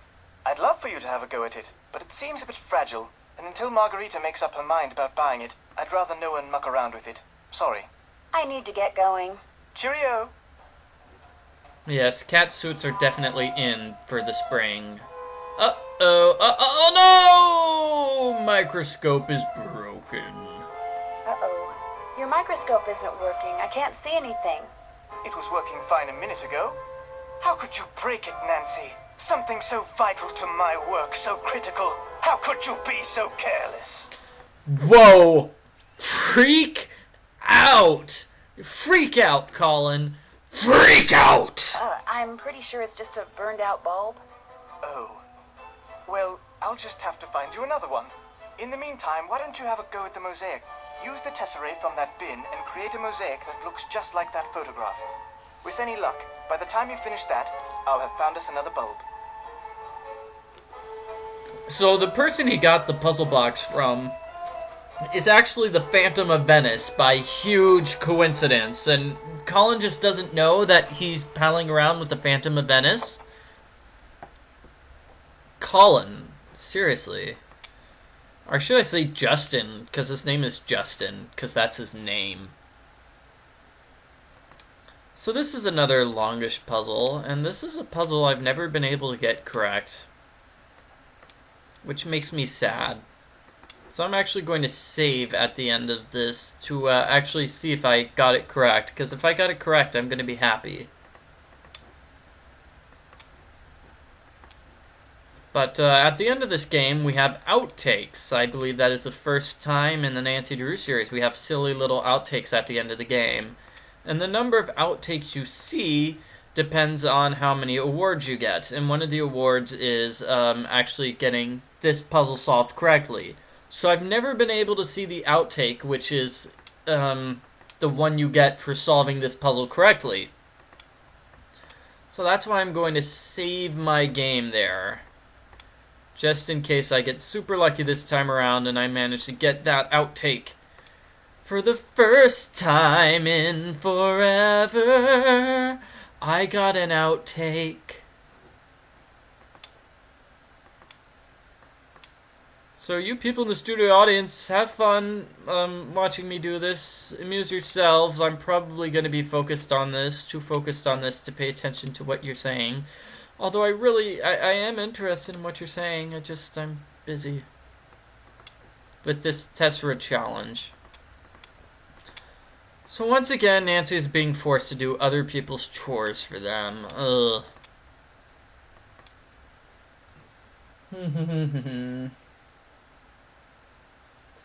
And people are saying that they're wondering if it's a coincidence that Colin's real name is Justin because he looks like Justin Timberlake, the singer/actor/singer.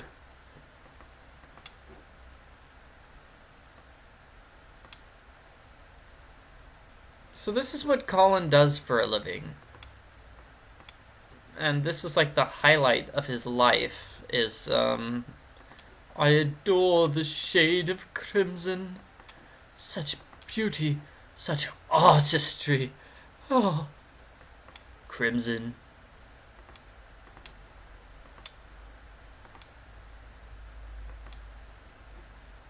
So this is that.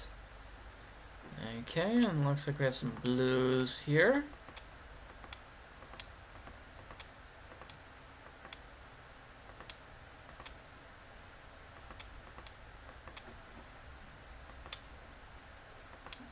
orange here, and then red, orange, red, orange.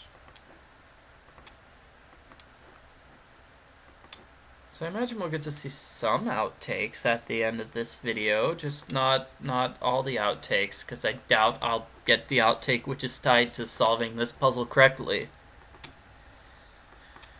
Now you might be saying to yourself, Michael, this doesn't look like a very hard puzzle. It looks kind of long, but it's not that bad. All you're doing is matching colors. True, person with the voice that sounds like that, but we have to do it 4 times. 4 times. 4 long times.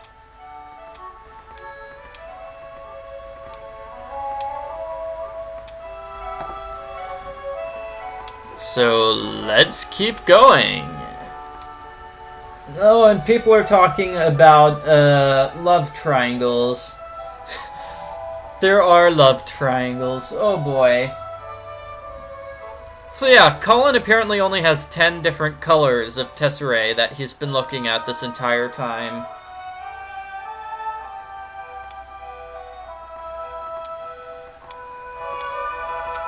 Maybe Margarita's mad. Margarita asked Fongo out on a date, and he's like, "No, I'm not dating you. You are not tan enough." And she's like, "What?" And that's why she's mad.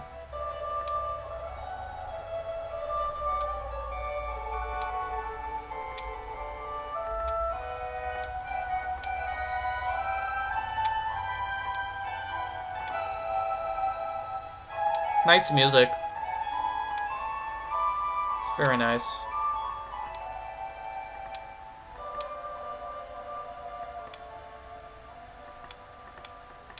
Let's get all these pieces out of the way.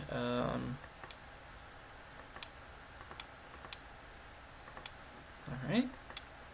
This is one strategy people recommend. I prefer going area by area myself.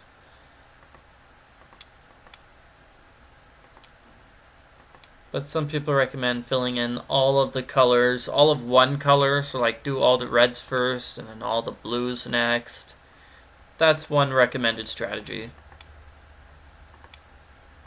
I just like going area by area, right to left or left to right. That's what I've been doing here.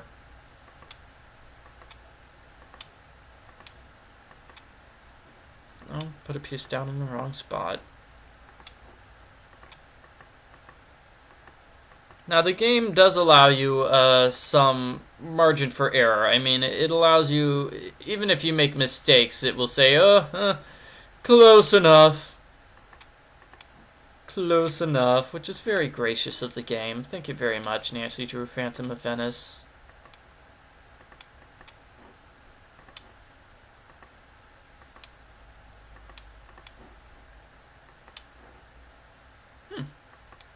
Almost done here. Studio audience. Yeah, they're talking about Disney movies again.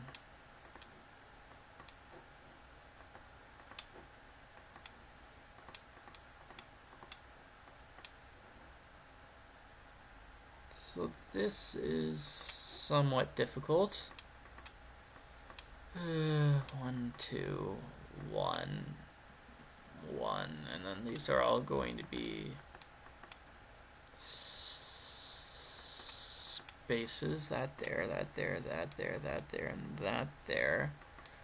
And so this is going to be this color, and then 1, 2, and then this is that. Okay, halfway done with the puzzle. Oh,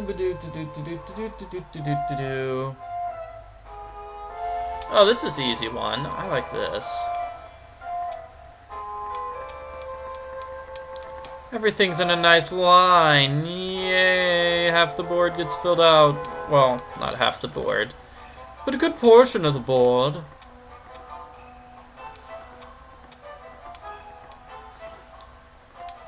%33% of the board.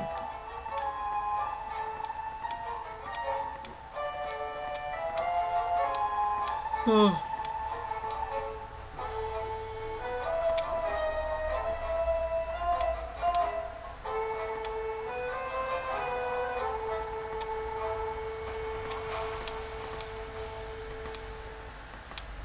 Alright,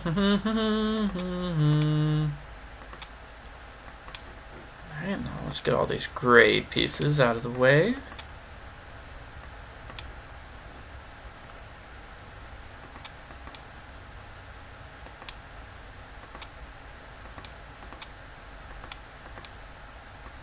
Huzzah! And what is this piece? Do you think this is a black piece or is it the red piece?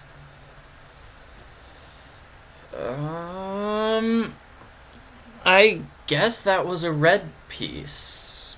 But see, these pieces are discolored, so I can't tell. Now let's go for it anyway.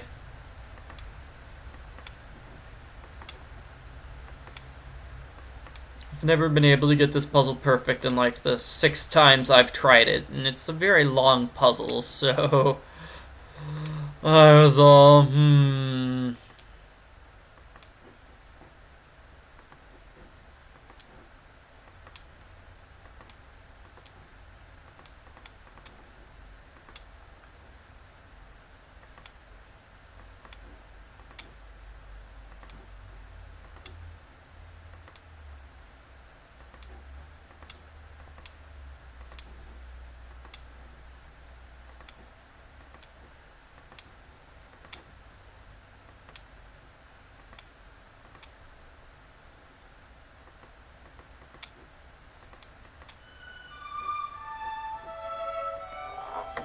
So, let's see what the studio audience is saying. Oh, everybody's saying that I should not have switched to that one tile.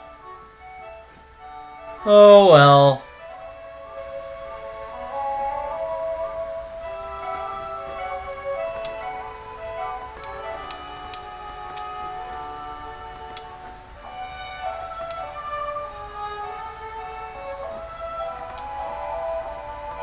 Even if that was wrong, the game accepted it, so yay.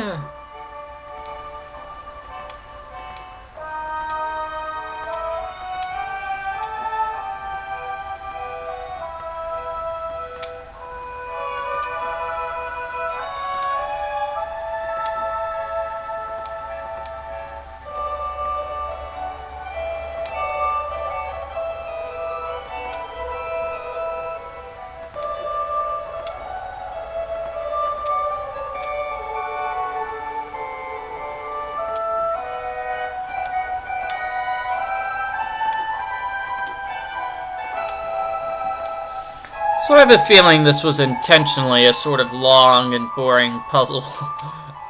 I guess the game designers just wanted you to associate long and boring with Colin. Here's another case. The upper left-hand corner of this one is kind of hard to tell. It could be either one. I could see an argument made for either of those 2 shades of green being the correct shade which goes there. Although I guess they're not both shades of green, are they?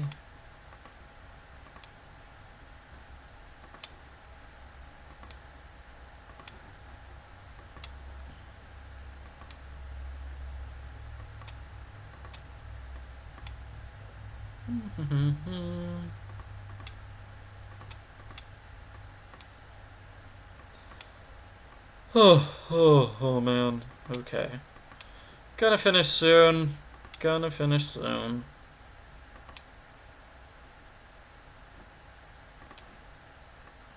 Unfortunately, the game doesn't allow you to cheat and just like throw tiles on there randomly.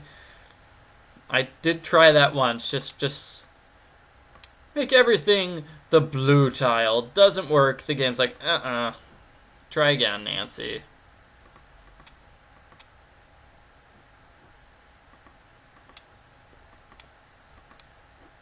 So I have to imagine that Colin has returned by now, and he's just watching Nancy do his job.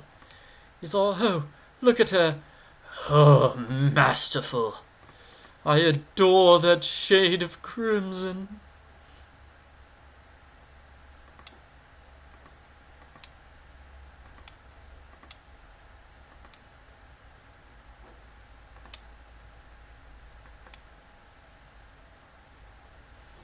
Okay.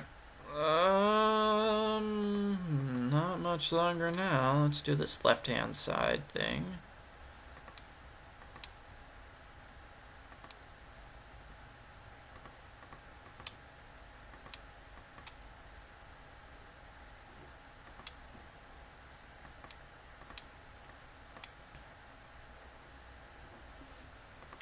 Almost done. Almost done with the puzzle.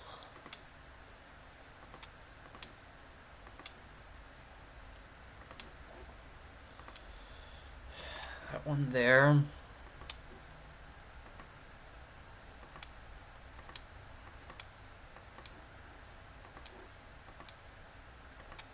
And beautiful. And all together, Good for you. they do While that. you were doing that, I replaced the bulb in the microscope, so you're all set. Hello, Nancy. I should be running along. Cheerio. So this is going to be a complicated series. This tells us what the code is, and the entire thing tells you about stealing the thing. And getting a cat suit. You need a cat suit. Which is why I am wearing a cat suit. Fantastic. So, what's going on? Is it possible that the Phantom is, or used to be, part of Macchiano's crime ring? No. The Phantom is obviously an expert at what he does. He would have been very high up in the organization. In which case, he would have been arrested along with everyone else. And that means he wouldn't be stealing art. He'd be stealing food from the prison kitchen. Do you have a Carnivale costume yet? No, but I have been invited to several parties, so I'm definitely going to get one. I've got this strange urge to dress up as a cat. So don't be surprised if I ask to borrow that mask of yours. Oh, okay. Does Leo Macchiano have a family? He has a wife and 3 kids. Not that that makes him any less of a criminal. How old are the kids? 2 teenagers and 1 toddler. If you're thinking that perhaps one of them is upholding the family tradition in the persona of Il Fantasma, that's extremely unlikely. I'll come back later, okay? Come back anytime. I suspect that the toddler is a thief. I think the toddler, clearly the toddler is Il Fantasma. Clearly. And where am I? Oh, okay. So let's do dancing again. Can I dance now? Yes. Ladies and gentlemen, how about a nice warm welcome for our newest dancer, all the way from Aix-en-Provence, France, Punchy LaRue!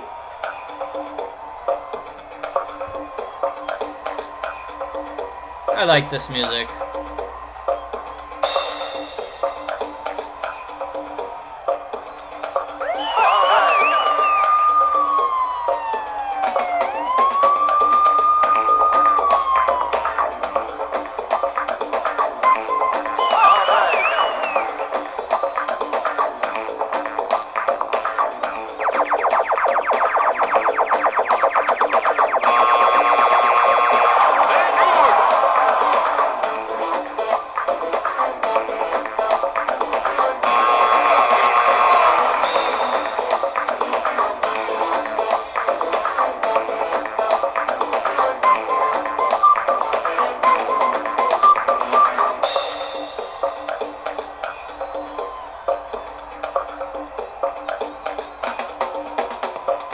Yeah.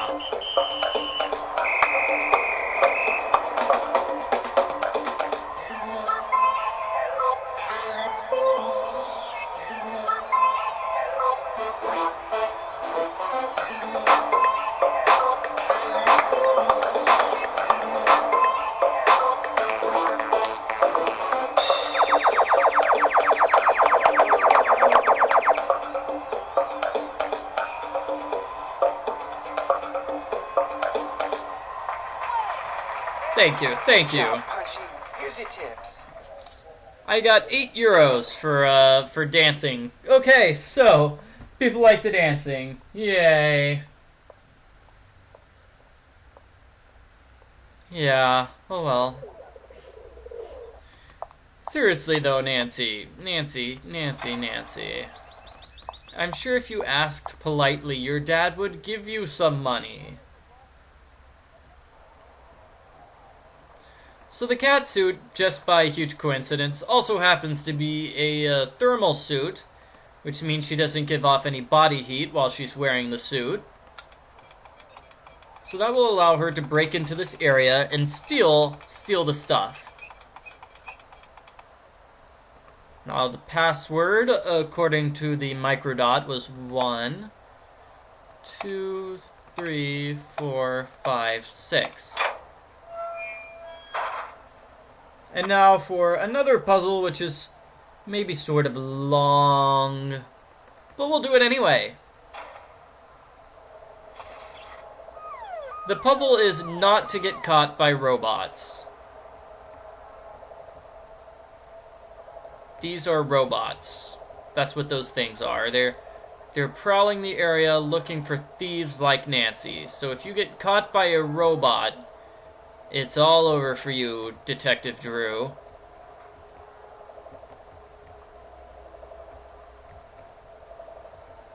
Don't get caught by a robot. Don't get caught by a robot. Don't get caught by a robot. Uh-oh. Don't get caught by a robot. No, robot, stay away from me, robot. Okay. Yeah, kind of difficult here. So you need to sneak through all of the rooms in order to reach these thingies.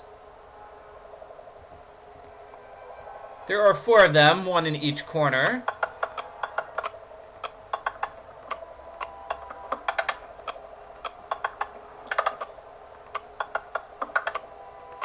So you need to pull all of these levers in the proper order.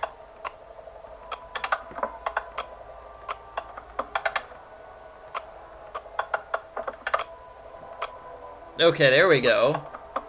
1, 2, 3, no.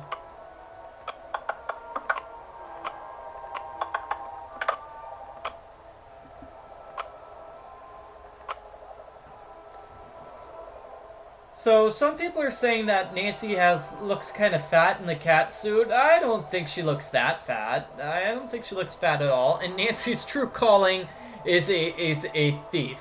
Nancy is just a ninja thief here, breaking into the robot security system. Oh, and I completely forget the order I pulled things in. 1, 2, 3, 4, 5, 6. 1, 2, 3. 1, 2, 3, 4, 5, 6. No.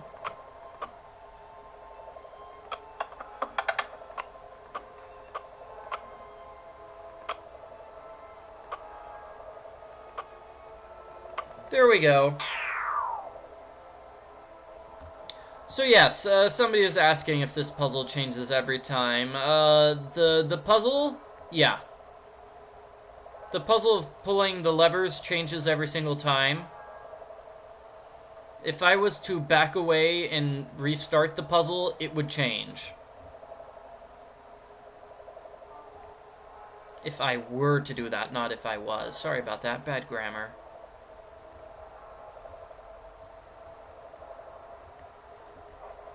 Oh! Oh, so close.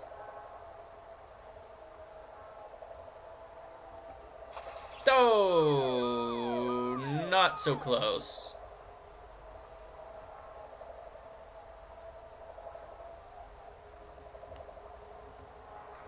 Okay, good.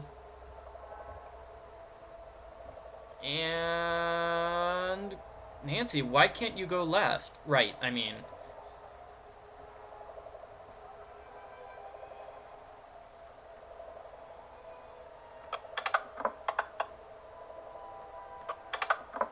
And people are saying they don't like robots, and now they're wondering about Nancy being fat. Okay. She's not fat, she just looks really big. Okay. Now we're gonna have to go back to that so I can see how fat Nancy is.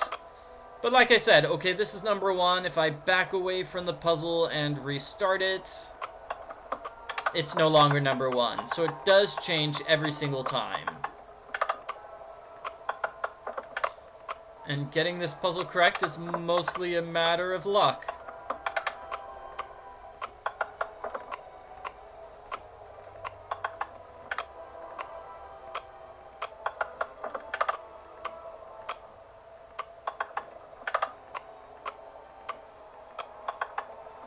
So I wonder if Nancy, we should call Nancy's boyfriend and see what's going on with him.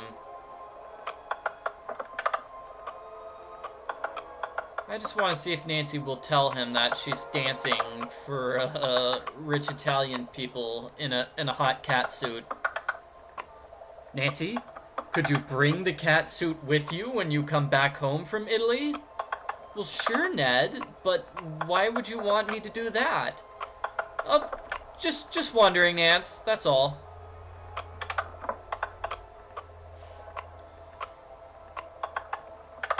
One, 2, 3, 4, 5, 6, 7, 8. Okay. Nancy is wearing a leather suit. Doesn't leather make you look not fat though? Leather is slimming, right? Leather is slimming. Somebody's saying she's not fat, she's just festively plump. Okay. Or maybe she's fat because she had too many Cocoa Kringles in the previous game.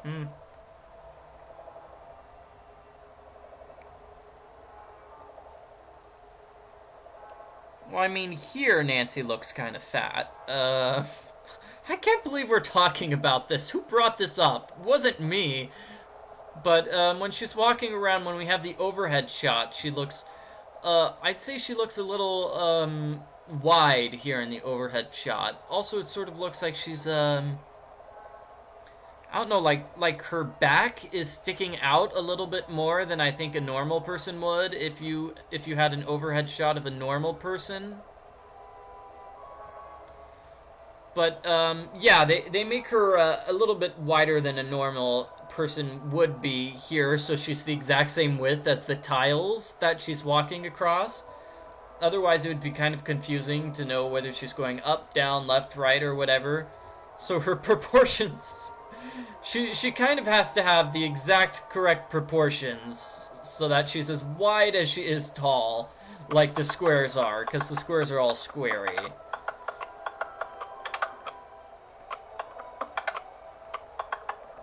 The conversation topics I have in these videos. People in the studio audience, my goodness.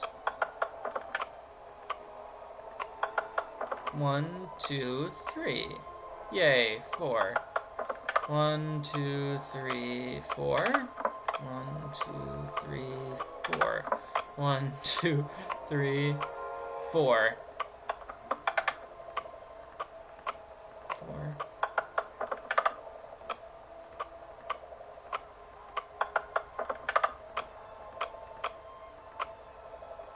Five, 6, 7, 8.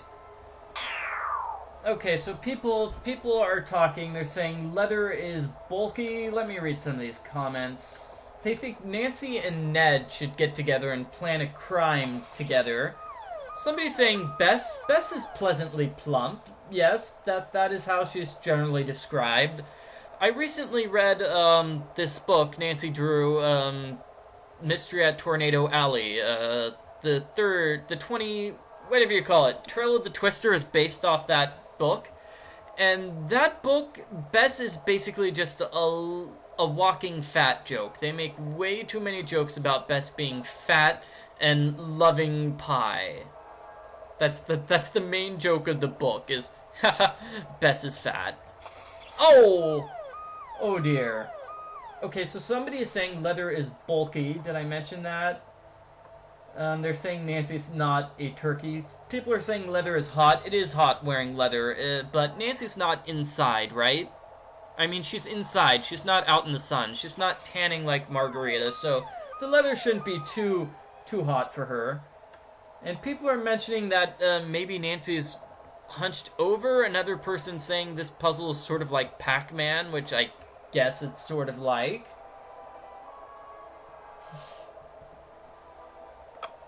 This is sort of like Pac-Man in that you're trying to avoid the people that are trying to catch you. You know what else is like that? Tag.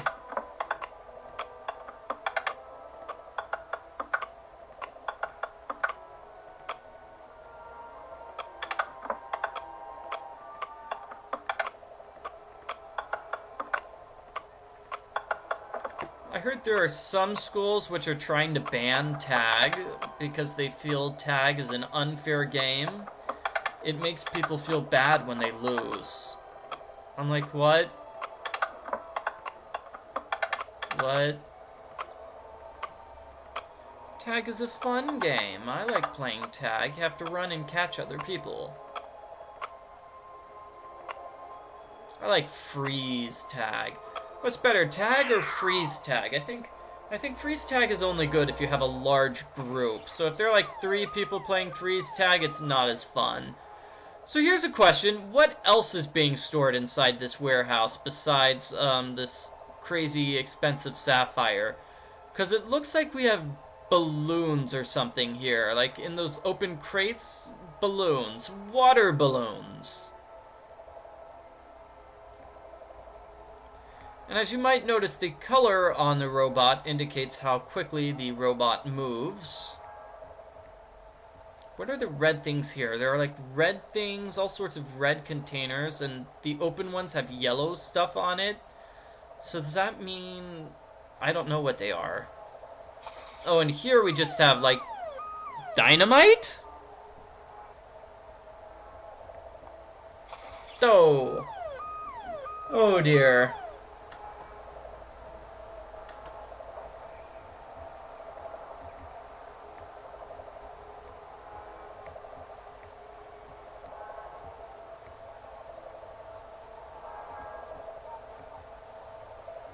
Yes? And I stole the diamond! Hello, everybody! Oh, and somebody's saying their school banned Red Rover because 5 people broke their arms. That's unfortunate. I've only played Red Rover once, though. Never quite understood the name. Why is it called Red Rover? What does the color red have anything to do with the game? It's so confusing.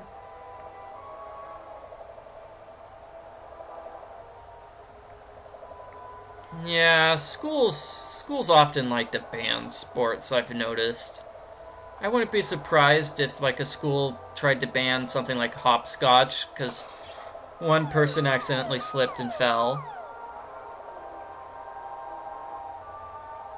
Maybe that wasn't the easier escape. Nancy, go to the right.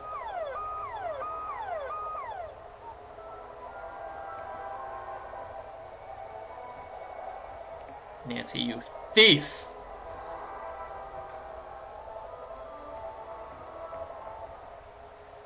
Yeah, it's easier for me. No! Okay, I'm gonna go down to the bottom here.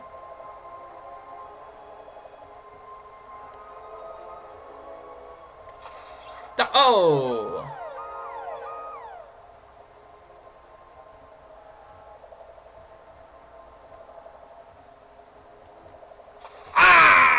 Oh, come on! Oh, come on! Come on!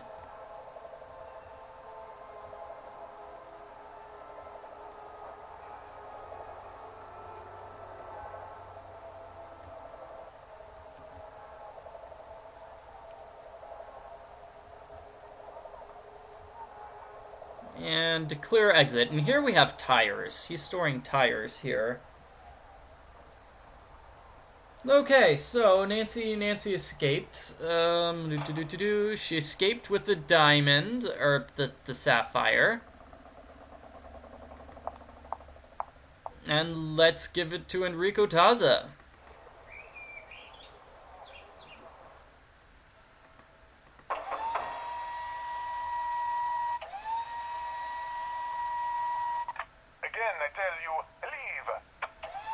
What? Oh, no. Oh. He doesn't recognize me. He thinks I'm just a random American who dresses in a cat suit all the time. Okay. Alright, let's take another look at Nancy in her catsuit dancing. May I present Signorina LaRue? Yeah, she doesn't look fat.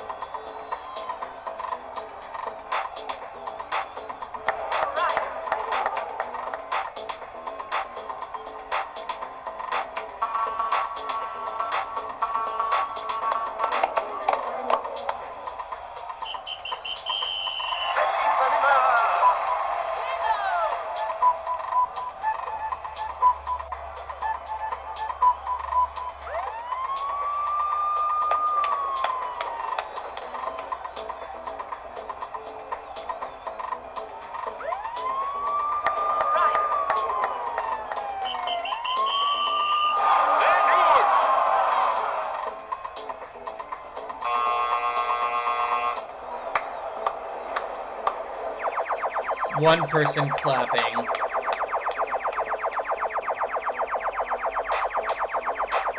So the better you do, the meter shows how well you're doing.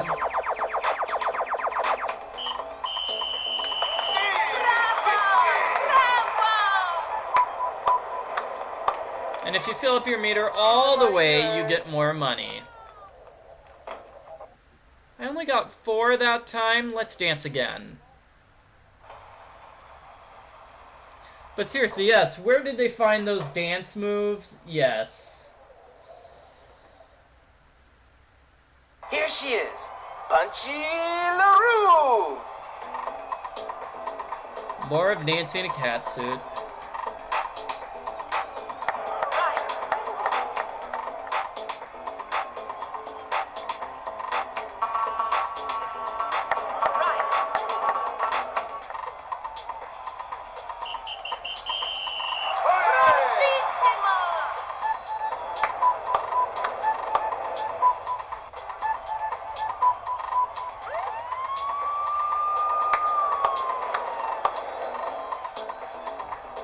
Yeah.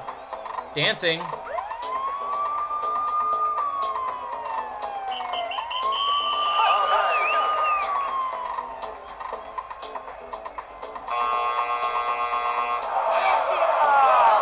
Wrong! I made a mistake there.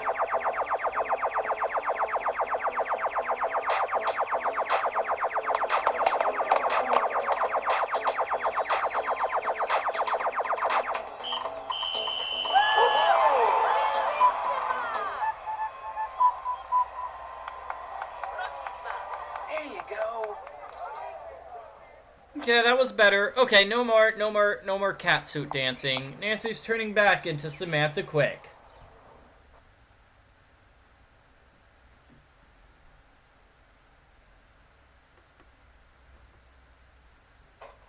That one dance move is rather scandalous, I would have to say.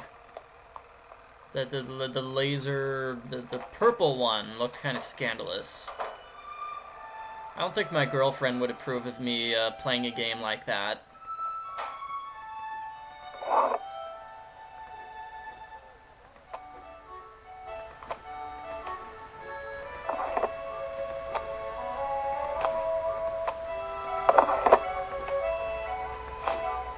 So fun fact, even though those cat ears don't cover up anything, it's still super necessary to wear the cat ears. And let's wear sneakers. We're going casual today.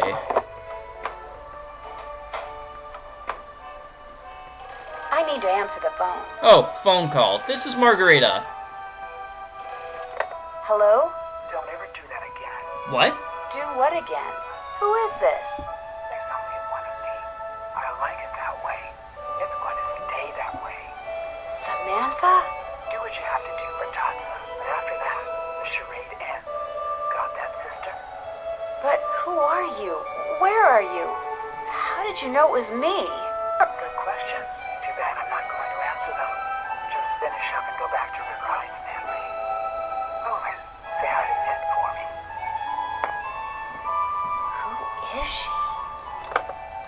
So that was Samantha Quick. Samantha Quick, everybody, just called Nancy. The spy is upset that Hello? Nancy... Who is this? Oh, Nancy Drew? phone? This is Margarita. I have to leave the car, and I will not be back until tomorrow. I tell you this so you do not worry. Is everything all right? I must go now. I see you tomorrow. Ciao. So, craziness with Samantha Quick calling us, don't you think? I think it's crazy. I think it's interesting. And if you listen very, very carefully, I think you can tell she's using a voice changer. Or at least I'm sure they changed the voice of the person who was recorded the voice for the game. Because her voice sounds... It sounds like she's disguising her voice. That's what I'm trying to say. It sounds like she's using a voice changer to disguise her voice. Ned Nickerson's phone. Joe, is that you? Nancy. Yeah, it's me. How you doing? How's Italy? Fine. Italy's great. I hear you've been doing some tinkering. Told Ned I'd fix that noise his car's been making. In fact, he's out on the road taking it for a little test drive. You fixed it, huh? Yeah, no big deal. I mean, with Frank gone, I've got some spare time on my hands, so why not put it to good use? How come Ned didn't take his phone with him? No need. He's just gonna drive around the block a couple of times. So what's been happening there? I'm impersonating someone who is apparently a student at the Doppler Institute for Independent Industrial Arts. Ever hear of it? Yeah. Yeah, as a matter of fact, I have. Someone mentioned it once while Frank and I were working an ATAC gig. Supposed to be an international school for spies. One that's so secretive no one knows who runs it or if it even really exists. What about Samantha Quick? Ever hear of her? That name rings a bell, too. But I'll be darned if I can remember why. Breaking news! It looks like one of the people with whom Antonio Fongo has been secretly communicating is someone here at the Ca. It may even be the person who's been orchestrating all the heists the Phantom has pulled. You mean you've been rubbing elbows with the ringleader all this time? Yes! Talk about your lucky breaks.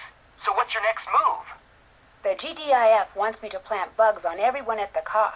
That way, if the police turn up something solid against one of them, they can activate their bug, track them down, and make an arrest. You get to plant bugs on people? Now I am really jealous.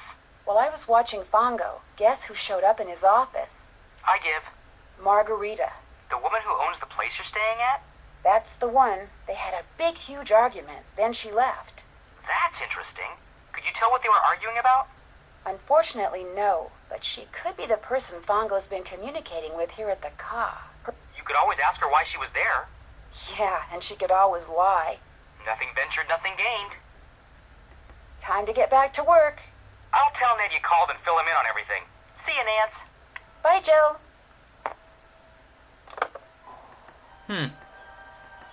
Well, I guess we won't talk to Ned. Ooba-dooba-doo. So now that I'm disguised as Samantha Quick, I will go here.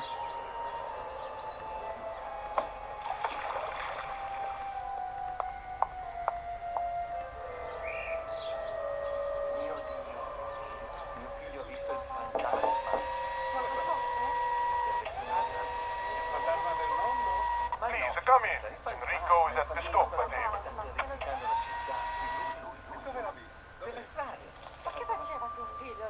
You have the sapphire? Nope. You do. Excellent work, Samantha Quick. I will... Excuse me. Pronto? You know the rules, Nico.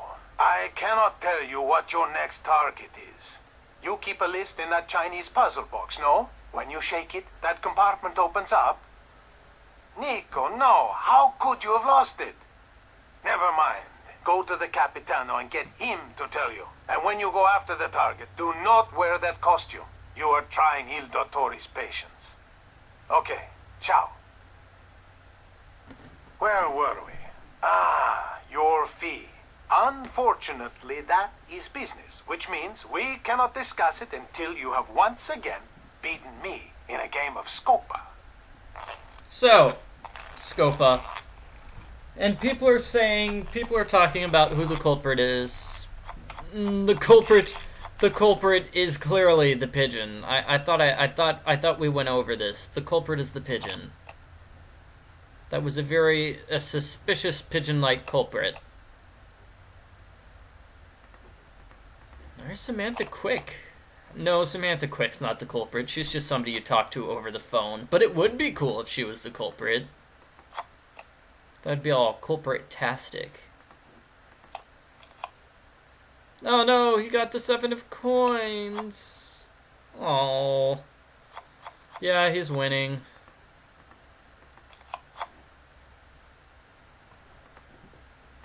So I think one strategy, if you lose Scopa enough times, eventually he's just going to be nice and say, you know what? You are really awful at this game. So he's just going to be nice and give you the victory.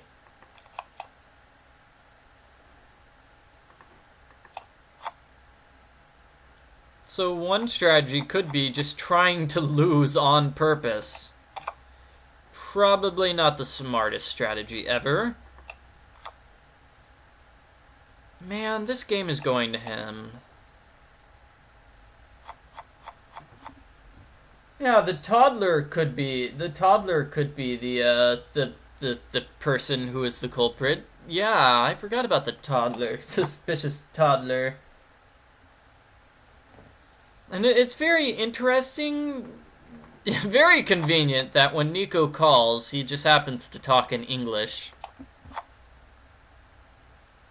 We've played all our cards. I took the last trick, so I get all the cards. Scopa is the culprit. Scopa!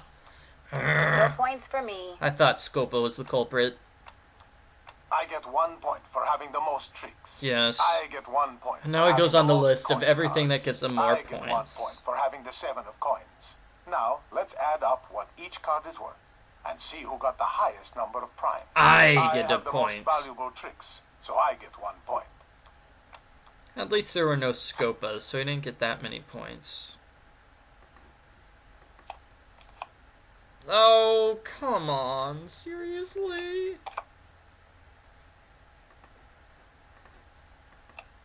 He's just taking a trick with everything now.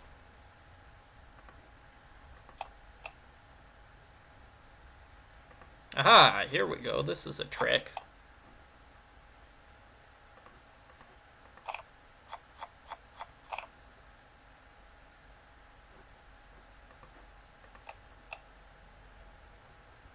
Now I'm going to pick up my 6.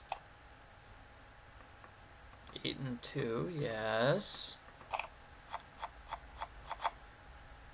Ooh, Scopa. Scopa! Hopefully this won't take, what was the last time we played Scopa? 15 minutes? Those don't add up. Darn. I was hoping he didn't know how math works. Oh!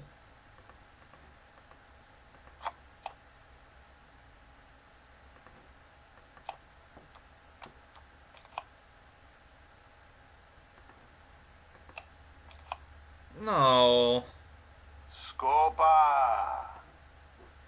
Okay, well, put down to 3, and hopefully I can pick it up. I took the last trick, so I get all the cards remaining on the table. No points for me. I get 1 point for having the most tricks. I get 1 point for having the most coin cards. So he gets 3 points automatically. For having the 7 of coins. Now, let's add up what each card is worth and see who got the highest number of primes. I have the most valuable tricks, so I get 1 point. And lastly, we score the Scopas. Yay! He's beating me by 8. By 8. 2-3. Gonna get a point in this round. Okay, discard the 1. And now he's got more coin cards. And the 7 of coins. No, I could still win this.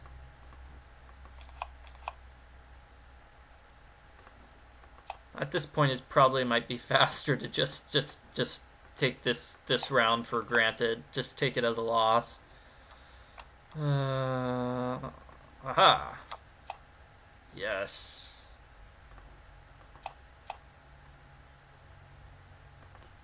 Yay.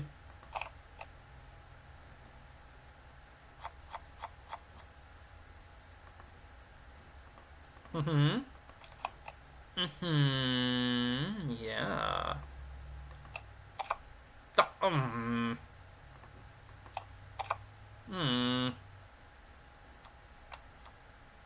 Okay, if I put down the 1, that doesn't help. Okay, I'll put down the 5, and then I get nothing.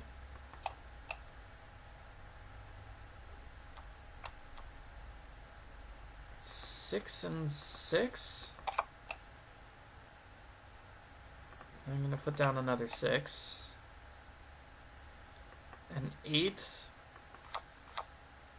Oh. I took the last trick, so I get all the cards remaining on the table. A Scopa song? No points for me.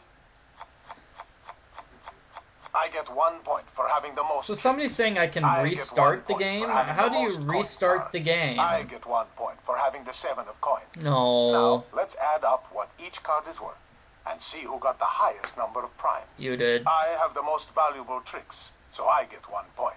Nice try, but I win. Would you like to play again? No. No, thank you. Then our conversation is over. Okay, so I'm not actually going to beat him at the game of Scopa and learn that information that he has for me. The information isn't all that important. He's basically just saying, oh, I'll deposit the money in your safe deposit vault. Safe deposit box? Your Swiss bank account. There we go. He says something like that.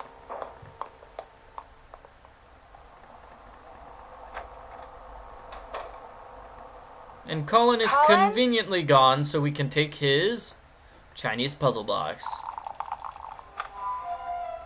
So, what you're supposed to do is buy a book on Chinese symbols, or you could just do that. So this tells us when and where when and where the villains are going to strike. Each card indicates a different place or a different thing that he's going to steal. So, what's going on? Thanks for taking the time to talk to me. 1-1. Yes, so the payment was actually information, that's all. It wasn't much of anything. My dearest Nancy, recent unforeseen events have compelled me to leave Venice rather abruptly. I fear these events, coupled with my hasty departure, will cause you to think less of me than you perhaps already do. I tried to be honest with you, but I did not always succeed, and for that I apologize. Unfortunately, the mistakes I've made in the past still dictate much of what I do in the present, but here's the truth. Meeting someone as kind-spirited, as acquisitive as you was an unexpected joy. I will treasure your memory always. Sincerely, Colin. Justin. P.S. I'm leaving behind my Chinese puzzle box as a gift to you. Whenever you lay eyes or hands on it, please think of me. Betty bye, here I come. Betty bye! Betty bye!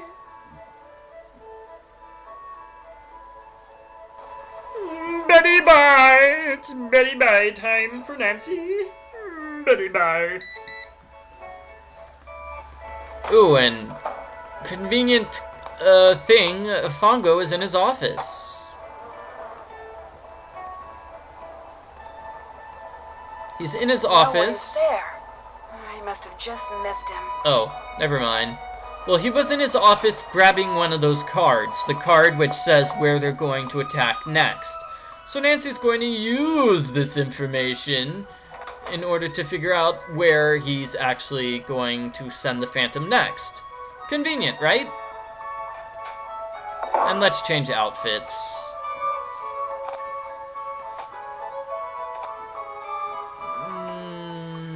No. What should I wear? I kind of like the sexy dress, but that seems a little bit inappropriate, so let's wear this.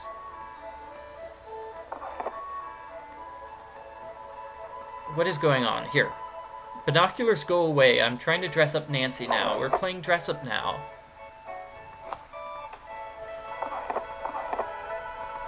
I should have gotten a hat.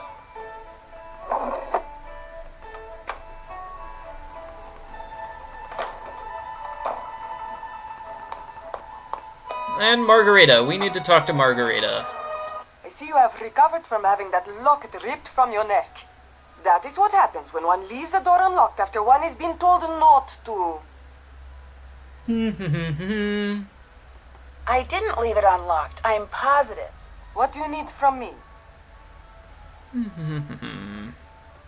I found this card over there. Do you know anything about it? No, it must be trash. The wind blew up here from the street. I was thinking maybe the Phantom dropped it. It was the wind, but think what you like. How many people knew you owned the Etruscan figurine that the Phantom stole? Everyone who came to my parties. Hundreds of people. They like that figurine very much. It is a great... Oh yeah, I forgot to save my game. Let's say Phantom 2 right here. loss. But the insurance company is going to pay me more than I thought it was worth. I will just have to buy something else my guests will like. I saw you coming out of the Argonne building. Do you have an office there? No, but I know someone who does. I wanted him to set up a wireless network here in the car. My friends, they all say it is something I must have. You saw me? That is strange. I did not see you. I was in a shop across the street. I saw you through the window. So when will he set up the system? Never. He said he does not do that kind of work anymore. Which made me very angry because I found this flyer here in the car just last week. Look at it. Why would he print that and give it to people if he had no intention of doing what it says? It even came with a discount coupon. Ah, I do not like it when people waste my time. Oh, skin cancer woman. Where did you find this? Where it belongs, in the waste basket.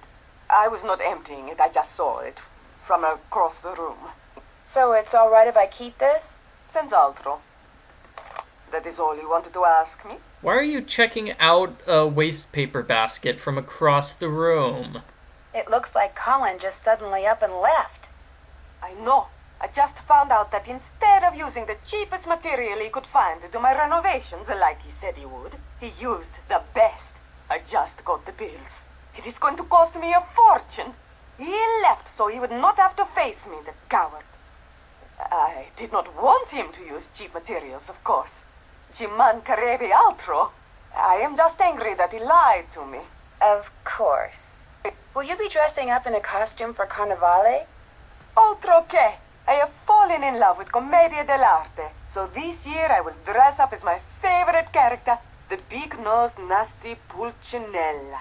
He and I are so opposite, no one will ever guess it is me. I saw this case and thought you might like it to keep your sunglasses in. You are giving me a gift? You do not have to do this, Nancy, but I like gifts. And this one. It is very nice. Grazie. Thank you. I'm running kind prego. of low on euros. You are not asking me for a handout, I hope. Or a loan. Do you know anyone who might loan me the money? No. Oh. But do not stop with me. There are many ways for people with energy and voglio to make money in this city. Go to Rialto Market and see what people are buying. Use your eyes. Use your brain. You will think of a way. I'll let you get back to your sunbathing. Good, good. People in the studio audience are crying in pain. Oh no, Colin used the best materials! The horror! Oh no! Imagine a competent person actually building something with competent material! What's going on? Did Colin say anything to you before he left? No. When I came out of my room this morning, he was gone. Odd that he left so abruptly. He did have a crush on you. Did you two have a fight? No. Maybe Margareta fired him. Either way, no great loss. Thanks for taking the time to talk to me. One. I do agree with what somebody said in the studio audience a while ago. The characters in this game are very detailed. I like it. So now I'm breaking into Fongo's office. Sorry, I had to take a brief second to realize what I was doing here. And everybody in the studio audience is saying I need to wrap up the game because I've been playing for about 3 hours at this point. So I'll skip some of the extra things, like there's a puzzle you can do with the flowers, which will result in Nancy making money. You can get money for collecting the flowers near Margarita.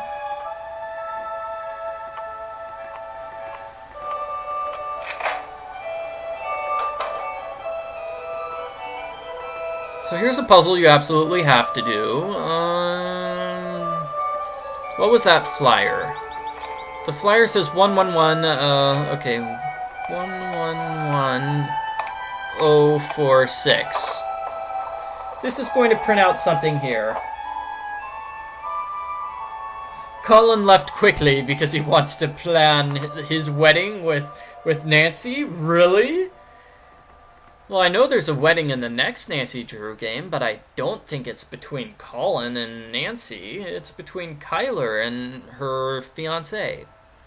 So this is a puzzle. Do, re, mi, fa, sol, la, ti, do. What you want to do is match up these buttons here with these buttons here with the music that plays whenever you play the little carnival horse thingy inside this room.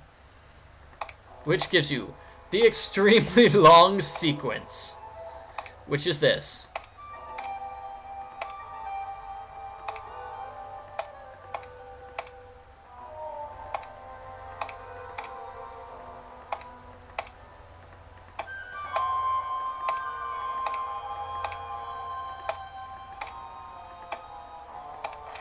Welcome to the automated directory for Sonitrico.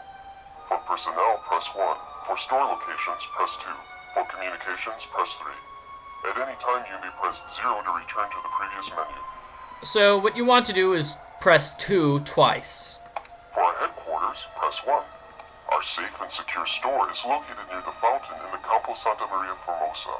I bet that's a safe room where they're keeping the stolen goods. That's exactly what he just said, Nancy. For our headquarters, press 1. Our headquarters are located in the Argonne. For our headquarters, press 1. For our safe and our acquisition partners are the Aces, the Knights, and the King. For our headquarters, press 1. For our welcome to the automated direct. So it's weird, the criminal set up an automated directory service for them. And like I said, Fongo, we missed him, but he was getting another card. Now the Re di Denari is missing. According to the list I found in that puzzle box, the Re di Denari is code for the Palazzo Orpello. I'll bet that's the next place they're going to hit. The Palazzo Orpello. The Palazzo Orpello, it's a very nice fellow. We figured out where they are going to strike. Striking, striking, striking. The Phantom is returning. We need to catch him, Mr. Phantom.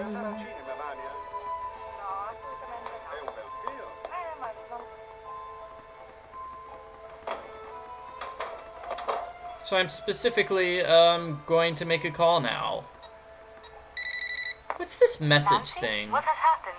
I mean, there's a message thing on her PDA, but she never uses it. Nancy. Long story short, I think I know where the Phantom is going to strike next. Where? Tell me. I'm pretty sure he's going to steal something from the Palazzo Orpello. You are pretty sure? I'm really sure, as in Yeah. almost positive. Real and sure. I know his name is Nico. That's what Tatsa called him anyway. Nico Petit. He's a thief we are very familiar with. He's not very smart, which is why we did not think he could be the Phantom. But if he is taking orders from someone, that is different. Here is the plan. I will call the GDIS and have them send us some agents to stake out the Palazzo Orpello. You must be there too. I must? I mean, okay, sure. But first, you need to do two things. You must give everyone at the Ca Nascosta the objects which will allow us to track them. Already did that. Although I think Colin may have left town with his. We will worry about Colin later. Yeah, he doesn't Second, matter. You must brush up on your Italian, so that during the stakeout you can understand what the agents are saying over the radios. I'll take another look at the guide to basic Italian that's in my room. Good. When you feel you are ready, call me, and we will move forward. You got it. Ciao. So I'm going to call Ned, because I like calling Ned. Or, you know, I want to talk to him about the locket, I think. I think we can do that. Ned, your locket is stolen. Oh no!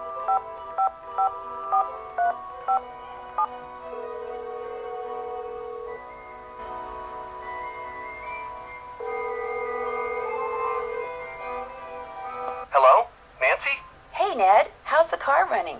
Well, it's not making that noise anymore. I'm not sure I like the way you said that. Now, whenever I take my foot off the gas pedal, it backfires. Big time. So now it's making a different noise? Yeah, one that's a gazillion decibels louder. But not to worry. Joe's tinkering with it. I'm sure it will be fine. What's going on with you? Believe it or not, I met the Phantom last night, up close and personal. I woke up and there he was, standing over my bed. My roommate screamed. He ran to the window, jumped out, and disappeared. The thief you're after was right there in your room? The worst part is, he took the locket you gave me. What? He yanked it right off my neck. Are you okay? Of course. Why would he take your locket? I mean, it wasn't cheap, but it wasn't exactly the Hope Diamond. Did he take anything else? A bronze Etruscan figurine that was in the main room is also missing. Prudence thinks it was probably worth a small fortune. I don't like this, Nancy. Things are obviously not going the way the GDIF expected, and before you get in any further over your head, I think you should... I'm not quitting. Of course you're not. What a stubborn girlfriend you are, Nancy, and we can't talk to him about the cat suit. I need to get going. Keep in touch. Bye, Nancy. Bye. So people are wondering, you know, the police officer, Sophia's like, oh, well, Nico's not very smart. I wonder what he did to make the police think he's not smart. He must have pulled off, like, a really stupid crime or something. Some people saying, oh, he must have failed, he failed high school algebra, so we know he's not very smart. Sotto, alla destra di traliccio, Traliccio? traliccio, Huh. statua, I think the game actually refers to this as, gondolas. Gondolas. Okay, I'm ready. Ready. Hello, Let Nancy. us catch the All tracking devices Phantom. have been planted, and you have brushed up on your Italian. See. Good. The stakeout will take place at midnight tonight. You and the GDIF agents will allow Nico to enter the Palazzo Otello, then capture him when he tries to get away with whatever he has stolen. And so, I ask you, Nancy, are you sure you are ready to go on the stakeout? Like, okay, so maybe Nico, you know, tried to rob a donut shop, or he tried to rob a police officer, and that's why they think he's stupid? I don't know. I am ready. Then good luck. We will talk again after Nico is captured. Nancy. Nancy, the four of us agents will be hiding in the courtyard. So the agents who clearly speak English are going to talk in Italian for some reason. Waiting for Nico. We will call over the radio to tell you where we are and pick up from time to time. If you see Nico, let us know where he is and we will try to catch him. But don't give away our hiding places. Alla sinistra dei fiori bianchi. Alright. So, by the fountain, that person is by the fountain. By the albero, which means tree, we learned that in the one game, Secret of Shadow Ranch, right?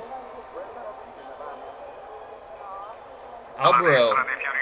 Albero, you know, that's where Albuquerque comes from. Okay, so red flowers, red umbrella, fountain, and automobile. So if somebody shows up in a place which is not one of those four, He's behind the like cat. the Gato, Non riesco a trovarlo. Dietro l'automobile. so you see how that puzzle works? If I find somebody who is not in one of those four places, that person must be Nico, which means I need to click on that person. Cool. You figured it out. Punchy LaRue could be the culprit. Oh no, that would be horrible. Horrible. Poor Punchy. Vicino alle gondole. By the car. So yeah, like I said, he calls these things gondolas, even though the book said they were tracuraculas. Whatever that was. And this is a parete. It's like doorway, and one means door. White flowers? White flowers. Oh, I missed the guy in the white flowers. That's where he was. So porta is door, and parete is doorway. I believe that's what it is. Okay, white flowers, car, red umbrella, blue umbrella. Okay, so those ones, and white flowers and car. Statua. Behind the statue. Why does Nancy speak to these people in English when they are speaking to her in Italian? Statue. Umbrella. Car. And fountain. So those three and then the umbrella. I didn't see another person. White flowers, fountain, umbrella, tree. He's to the right of the red flowers. Got him. What? No! Okay, well, you need to catch him, I think, 3 times in order to solve the challenge.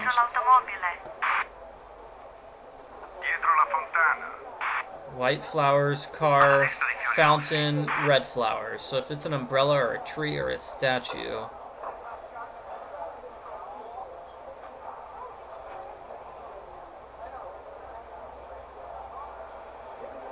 Nope, didn't see him anywhere.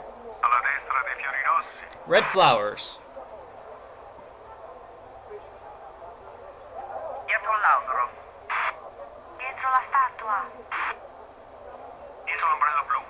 Okay, those 4. If it's not one of those 4... He's to the left of the white flowers. Got him. What? No, but he was right there! Okay, try it again. Cat, tree, white flowers, statue.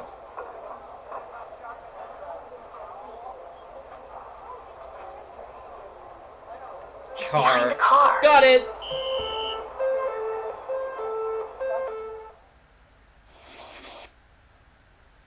I have not read the book. The book, The Phantom of Venice, have not read it. And you'll notice that newspaper is the same as the other newspaper, you know, about the Phantom stealing Nancy's locket. It has the exact same other headlines. Nico hasn't admitted anything? He does not admit that he is the Phantom. He does not even admit that he is Nico Petit. The police and the GDIS have been questioning him all night but have gotten nowhere.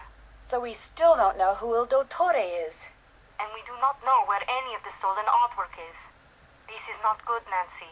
Now that Nico has been arrested, the theft ring may break up, and we may never recover the stolen goods. Prudence is not going to like that. Was he carrying anything that might help us? A wallet, an address book? I am looking at the arrest report. Among the items that were taken from him were a silver trumpet that he had just stolen from the Palazzo Otello, some coins, some matches, a used tissue, a receipt for Popano, I should say propane gas. On the back of this receipt were some numbers, 3447. Well, guess I'll just have to keep snooping around. Let me know if I can help. Ciao. Yay, so Nancy won the game of hide and seek, which is what the Italian police always do. They like playing hide and seek when trying to catch phantoms. So apparently the book is Craziness. I should check out that book. I like Craziness. Also, apparently Colin and Nancy are a little bit closer in the book than they are in this game.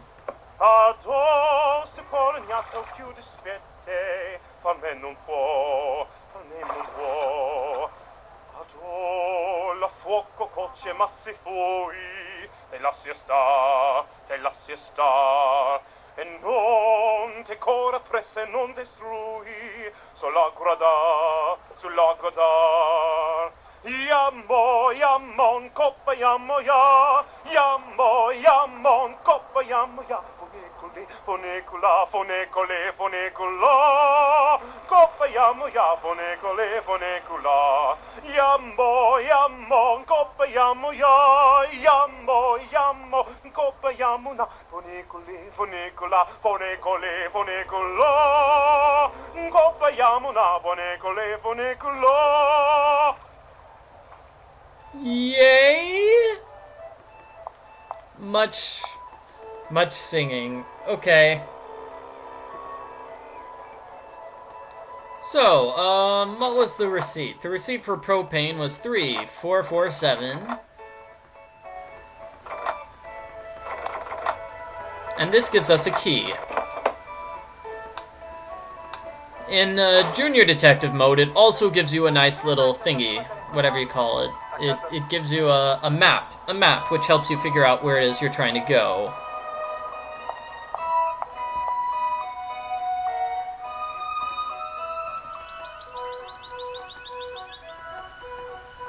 Am I here? Where am I?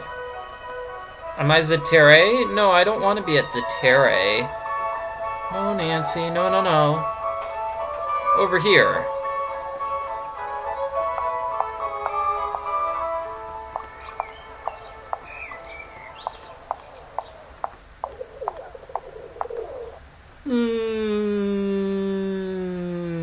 Music.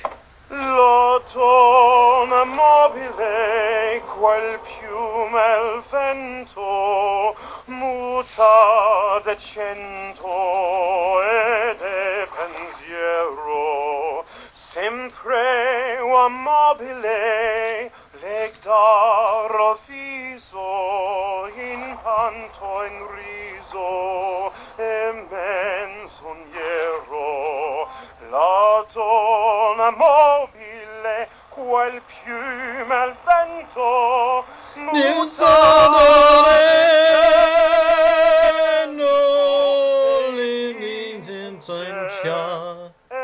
di pensier, e di pensier. Wasn't that song in that Mickey Mouse thing? Mickey Mouse, the Prince and the Pauper. That's where I know that song from. Oh boy! Much song. Very wow. Lots of singing. Good. Yammon gopa yammoya, yammon gopa yammoya, finiculi, finicula, finiculi, finicula. I do wonder what these words are. Finiculi, finicula, yammoya, finiculi, finicula.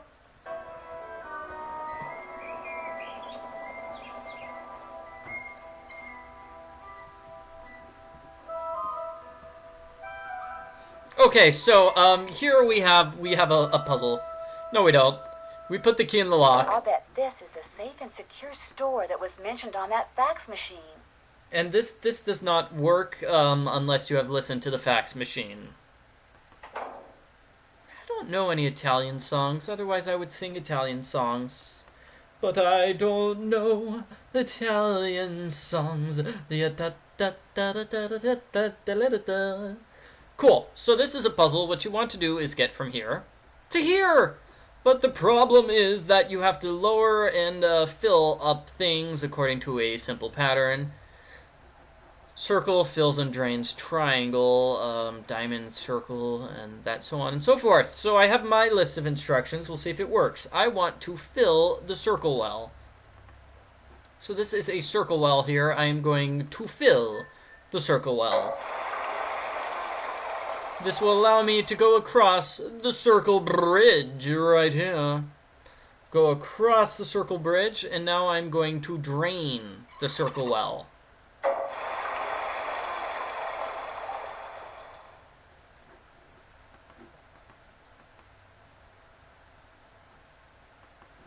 Okay, I drained the circle well. Now I'm going across the ladder. So you'll see that I'm in a lower part of the circle well than I was before. Okay, so now I'm draining the circle well, and I go across the triangle bridge. Now I want to drain the triangle well. And I'm going to the diamond well next. Basically just following my instructions here. Oh wow, people are telling me about all sorts of Italian songs. Mio Bambino Caro, Vivo per lei, Gumbo, Gumbo, Gumbo, Gumbo Fu, Gumbo Fu for me and you, Gumbo Fu.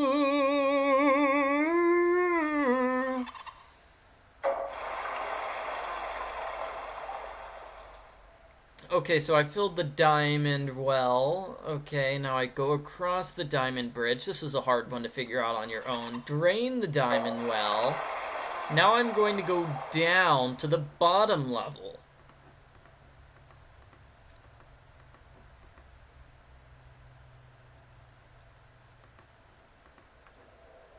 Go down to the bottom level.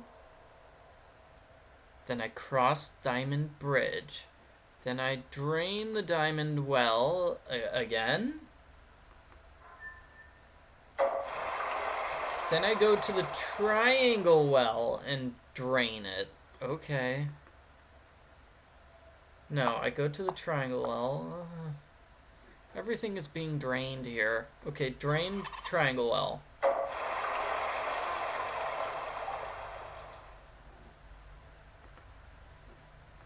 So I can't go across there, which means I go across here. Yeah, this is it. This is it. This is it. Oh, that's got to be it. So now you have to fill this one up.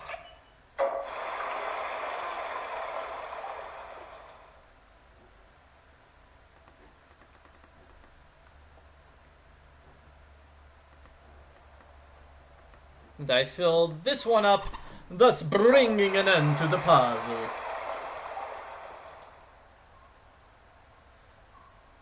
Okay. Give me a second here. End to the puzzle. And here we go. Grab the light, and then go here.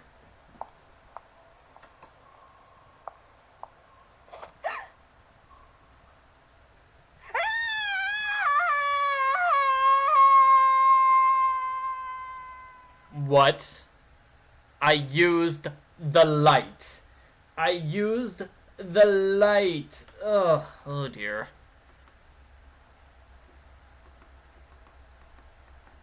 Sometimes this game doesn't pay attention to me. Use the flashlight, and this is what we saw at the very beginning of the game.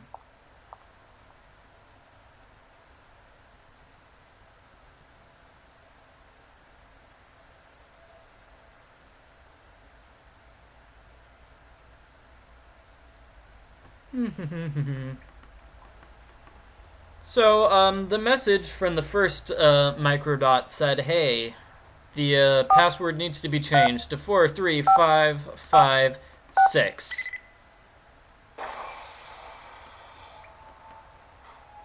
Killian, where have I seen that name before? The address on this crate is the same address that was on that letter Helena dropped. Inside, we find thingies. The statue! No! Let me out of here! Hey! Open the door! Well, okay, so this is a challenge. What we want to do is do the exact same thing we did with the keys, except now we're doing it with this. You want to get all of them lined up.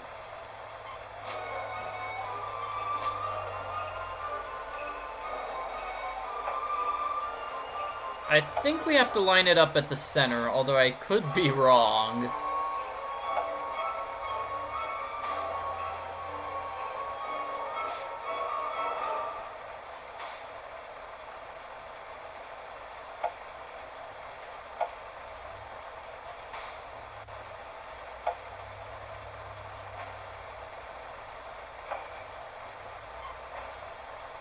And it's a time challenge, so if you don't solve it quickly enough, you're going to die.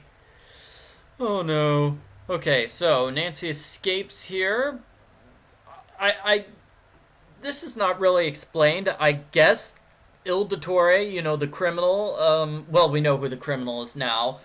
Helena saw Nancy and purposely tried to drown Nancy? Is that what happened? Because I don't think we get told who tried to drown Nancy right there. And destroy... I mean, not only did they just try to drown Nancy, but it would have destroyed all of the goods that they had stolen. I was starting to be worried about you. It's Helena Berg. She's Il Dottore. You are sure? Yes. Yes, and I think she knows she's been busted. So you have to activate the tracking device I planted on her and find her before she escapes. I will activate her device immediately. See. But because of Carnevale, there are no officers available to follow her. You will have to do this, Nancy. Really? You have no police officers who can track this international criminal? Well, maybe not an international criminal. Yeah, she's from another country. Come on! Nancy has to do it? Okay. You want me to track her? After I have activated the tracking device, your PDA will show a picture of what method of transportation she has taken. Whether she's traveling on foot, in a gondola, or by vaporetto. From time to time, it will also announce where she is. Why can't it announce where she is all the time? The transmission of a continuous signal would make the device too easy to detect. So please, Nancy, watch your PDA. It will tell you Helena's method of transportation and her last location. Use this information to figure out where she is headed so you can go to that place and intercept her. But you must move quickly or she will get away. I will send someone to help you as soon as possible. Okay. This Prudence Rutherford. I did not like that she forced you on us. But when you are on a case, you are like a dog with a bone. I like that, Nancy Drew. There. Helena's tracking device is activated. She is all yours. Hurry. Okay, so... she's there. And she traveled on a red line. So either here or here. Okay, now she traveled by foot, which means she probably traveled to Santo Stefano. Okay, but now she's in a gondola. So that means she is now in Campo Maria Formosa?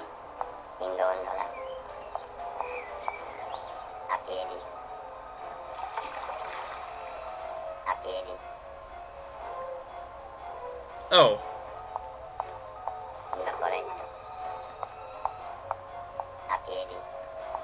Well, this is kind of difficult.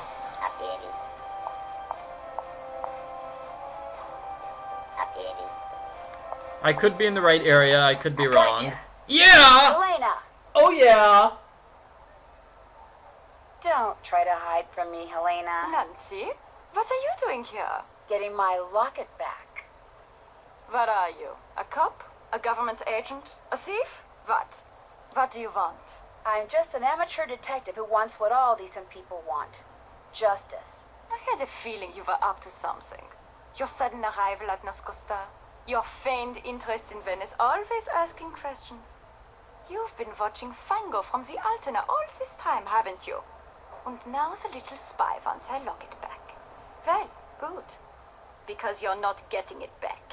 Ever. Helena, stop! She's getting away!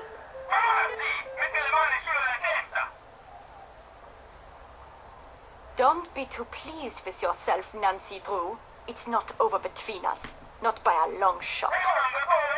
And it's True over. word. Helena didn't go quietly. After she was arrested, she insisted that because of me, a silly American teenager, a terrible mistake had been made. She claimed that not only was she innocent, but the locket around her neck was hers.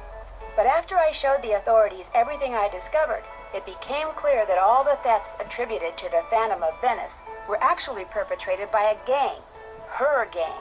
It started with Hildegard Killian, a wealthy pork belly heiress in Chicago, who gave Helena a list of the Venetian art objects for which she would happily pay a small fortune should Helena somehow obtain them for her. Inspired by what she had learned while covering the trial of criminal mastermind Leo Macchiano, Helena subtly pumped her sources in the police department for the names of known or suspected criminals who could serve her purposes. which enabled her to put together her very own theft ring made up of Antonio Fango, codename Il Capitano. Using everything from trained pigeons to chess notations to chocolates, he made sure everyone in the ring knew what they needed to know by the time they needed to know it. Gina Scaramuccia, a civil engineer familiar with practically every security system in existence, she determined the best way to steal an item, and via Il Capitano, passed this information along to Nico Petit, Brigella, who did the actual stealing. It was his idea to wear the mask and cape while pulling the heists, something of which Helena, Il Dottore, did not approve. He delivered what he stole to Enrico Tazza, Arlecchino. He hid the items in papier-mâché carnival costume heads and stashed them away until they could be shipped. Okay, so here's the thing, here's a minor problem, but the mask that Enrico was wearing, it has huge eye holes, but you'll notice when you're talking to Enrico, his eyes never move. They don't go left or right or anything. They're stuck in the same position, so I thought the eyes were part of the mask. Yeah.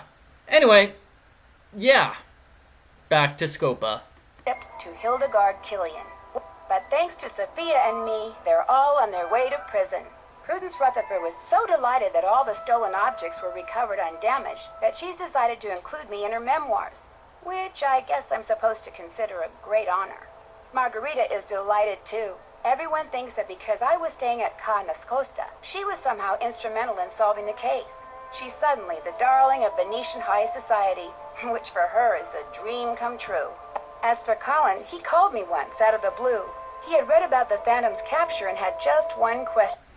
So you might notice there is a person's outline here in the window. People are suggesting it's Samantha Quick. That's what I saw. Maybe, maybe not. Did I get my locket back? When I said I had and was wearing it, there was a long silence, then he just hung up. For a while I felt bad. Then I remembered all those slides.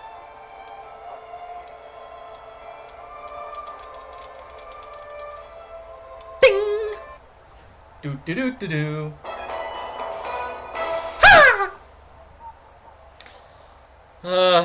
Nobody used Arellaceno? Okay, well, I got nothing besides the sausage. I figured out the sausage mystery. And yes, I did not get the Tessera one. I did not get the right mosaic. Oh well. Next game. Castle Malloy has stood empty for almost a century in a remote corner of Ireland. The few who have dared to walk among its crumbling walls have told tales of devious fairies, ghostly lights, and a cursed spirit haunting the ruins.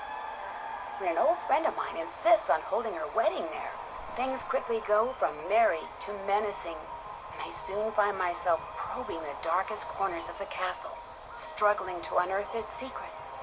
Secrets which may have already cost the groom his life. Join me as I make my way through this long-forgotten fortress in The Haunting of Castle Malloy. No, Nancy. So yeah, I always thought that Colin paid Samantha Quick to give him Nancy's phone number so he could call her that one time, and that's why we have this shadowy figure in the doorway.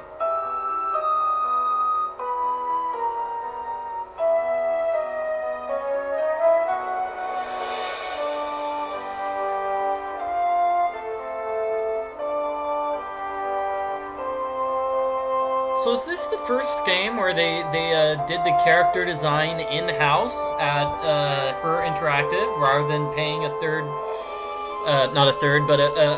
party to do it for them? Could be.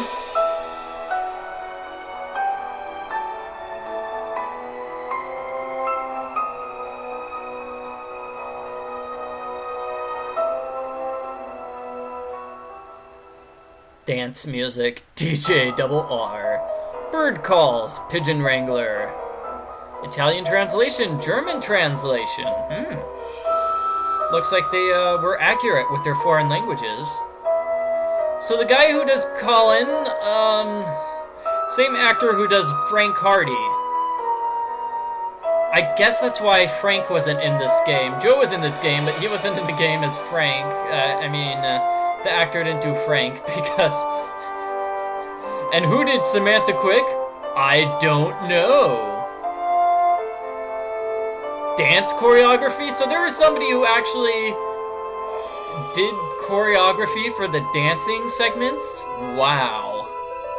Okay. That explains how those crazy dance moves made it into the game. They are real dance moves! So thank you very much for watching my walkthrough for Nancy Drew Phantom of Venice. It's a lot of fun. I'm glad you were here. Yeah. Thank you for watching, everybody. See you with the next game, Nancy Drew, The Haunting of Castle Malloy. Oh!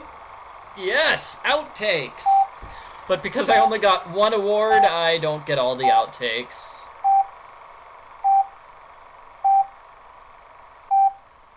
Phantom of Venice, pump puzzle, take 3. Speed. Action.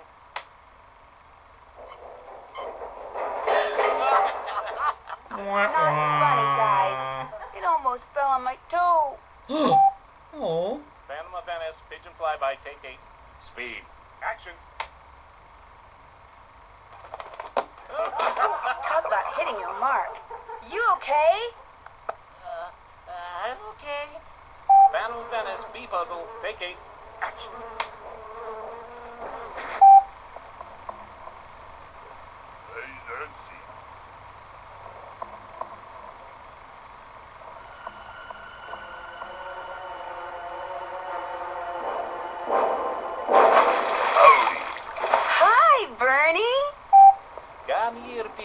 Pidgey. Come on.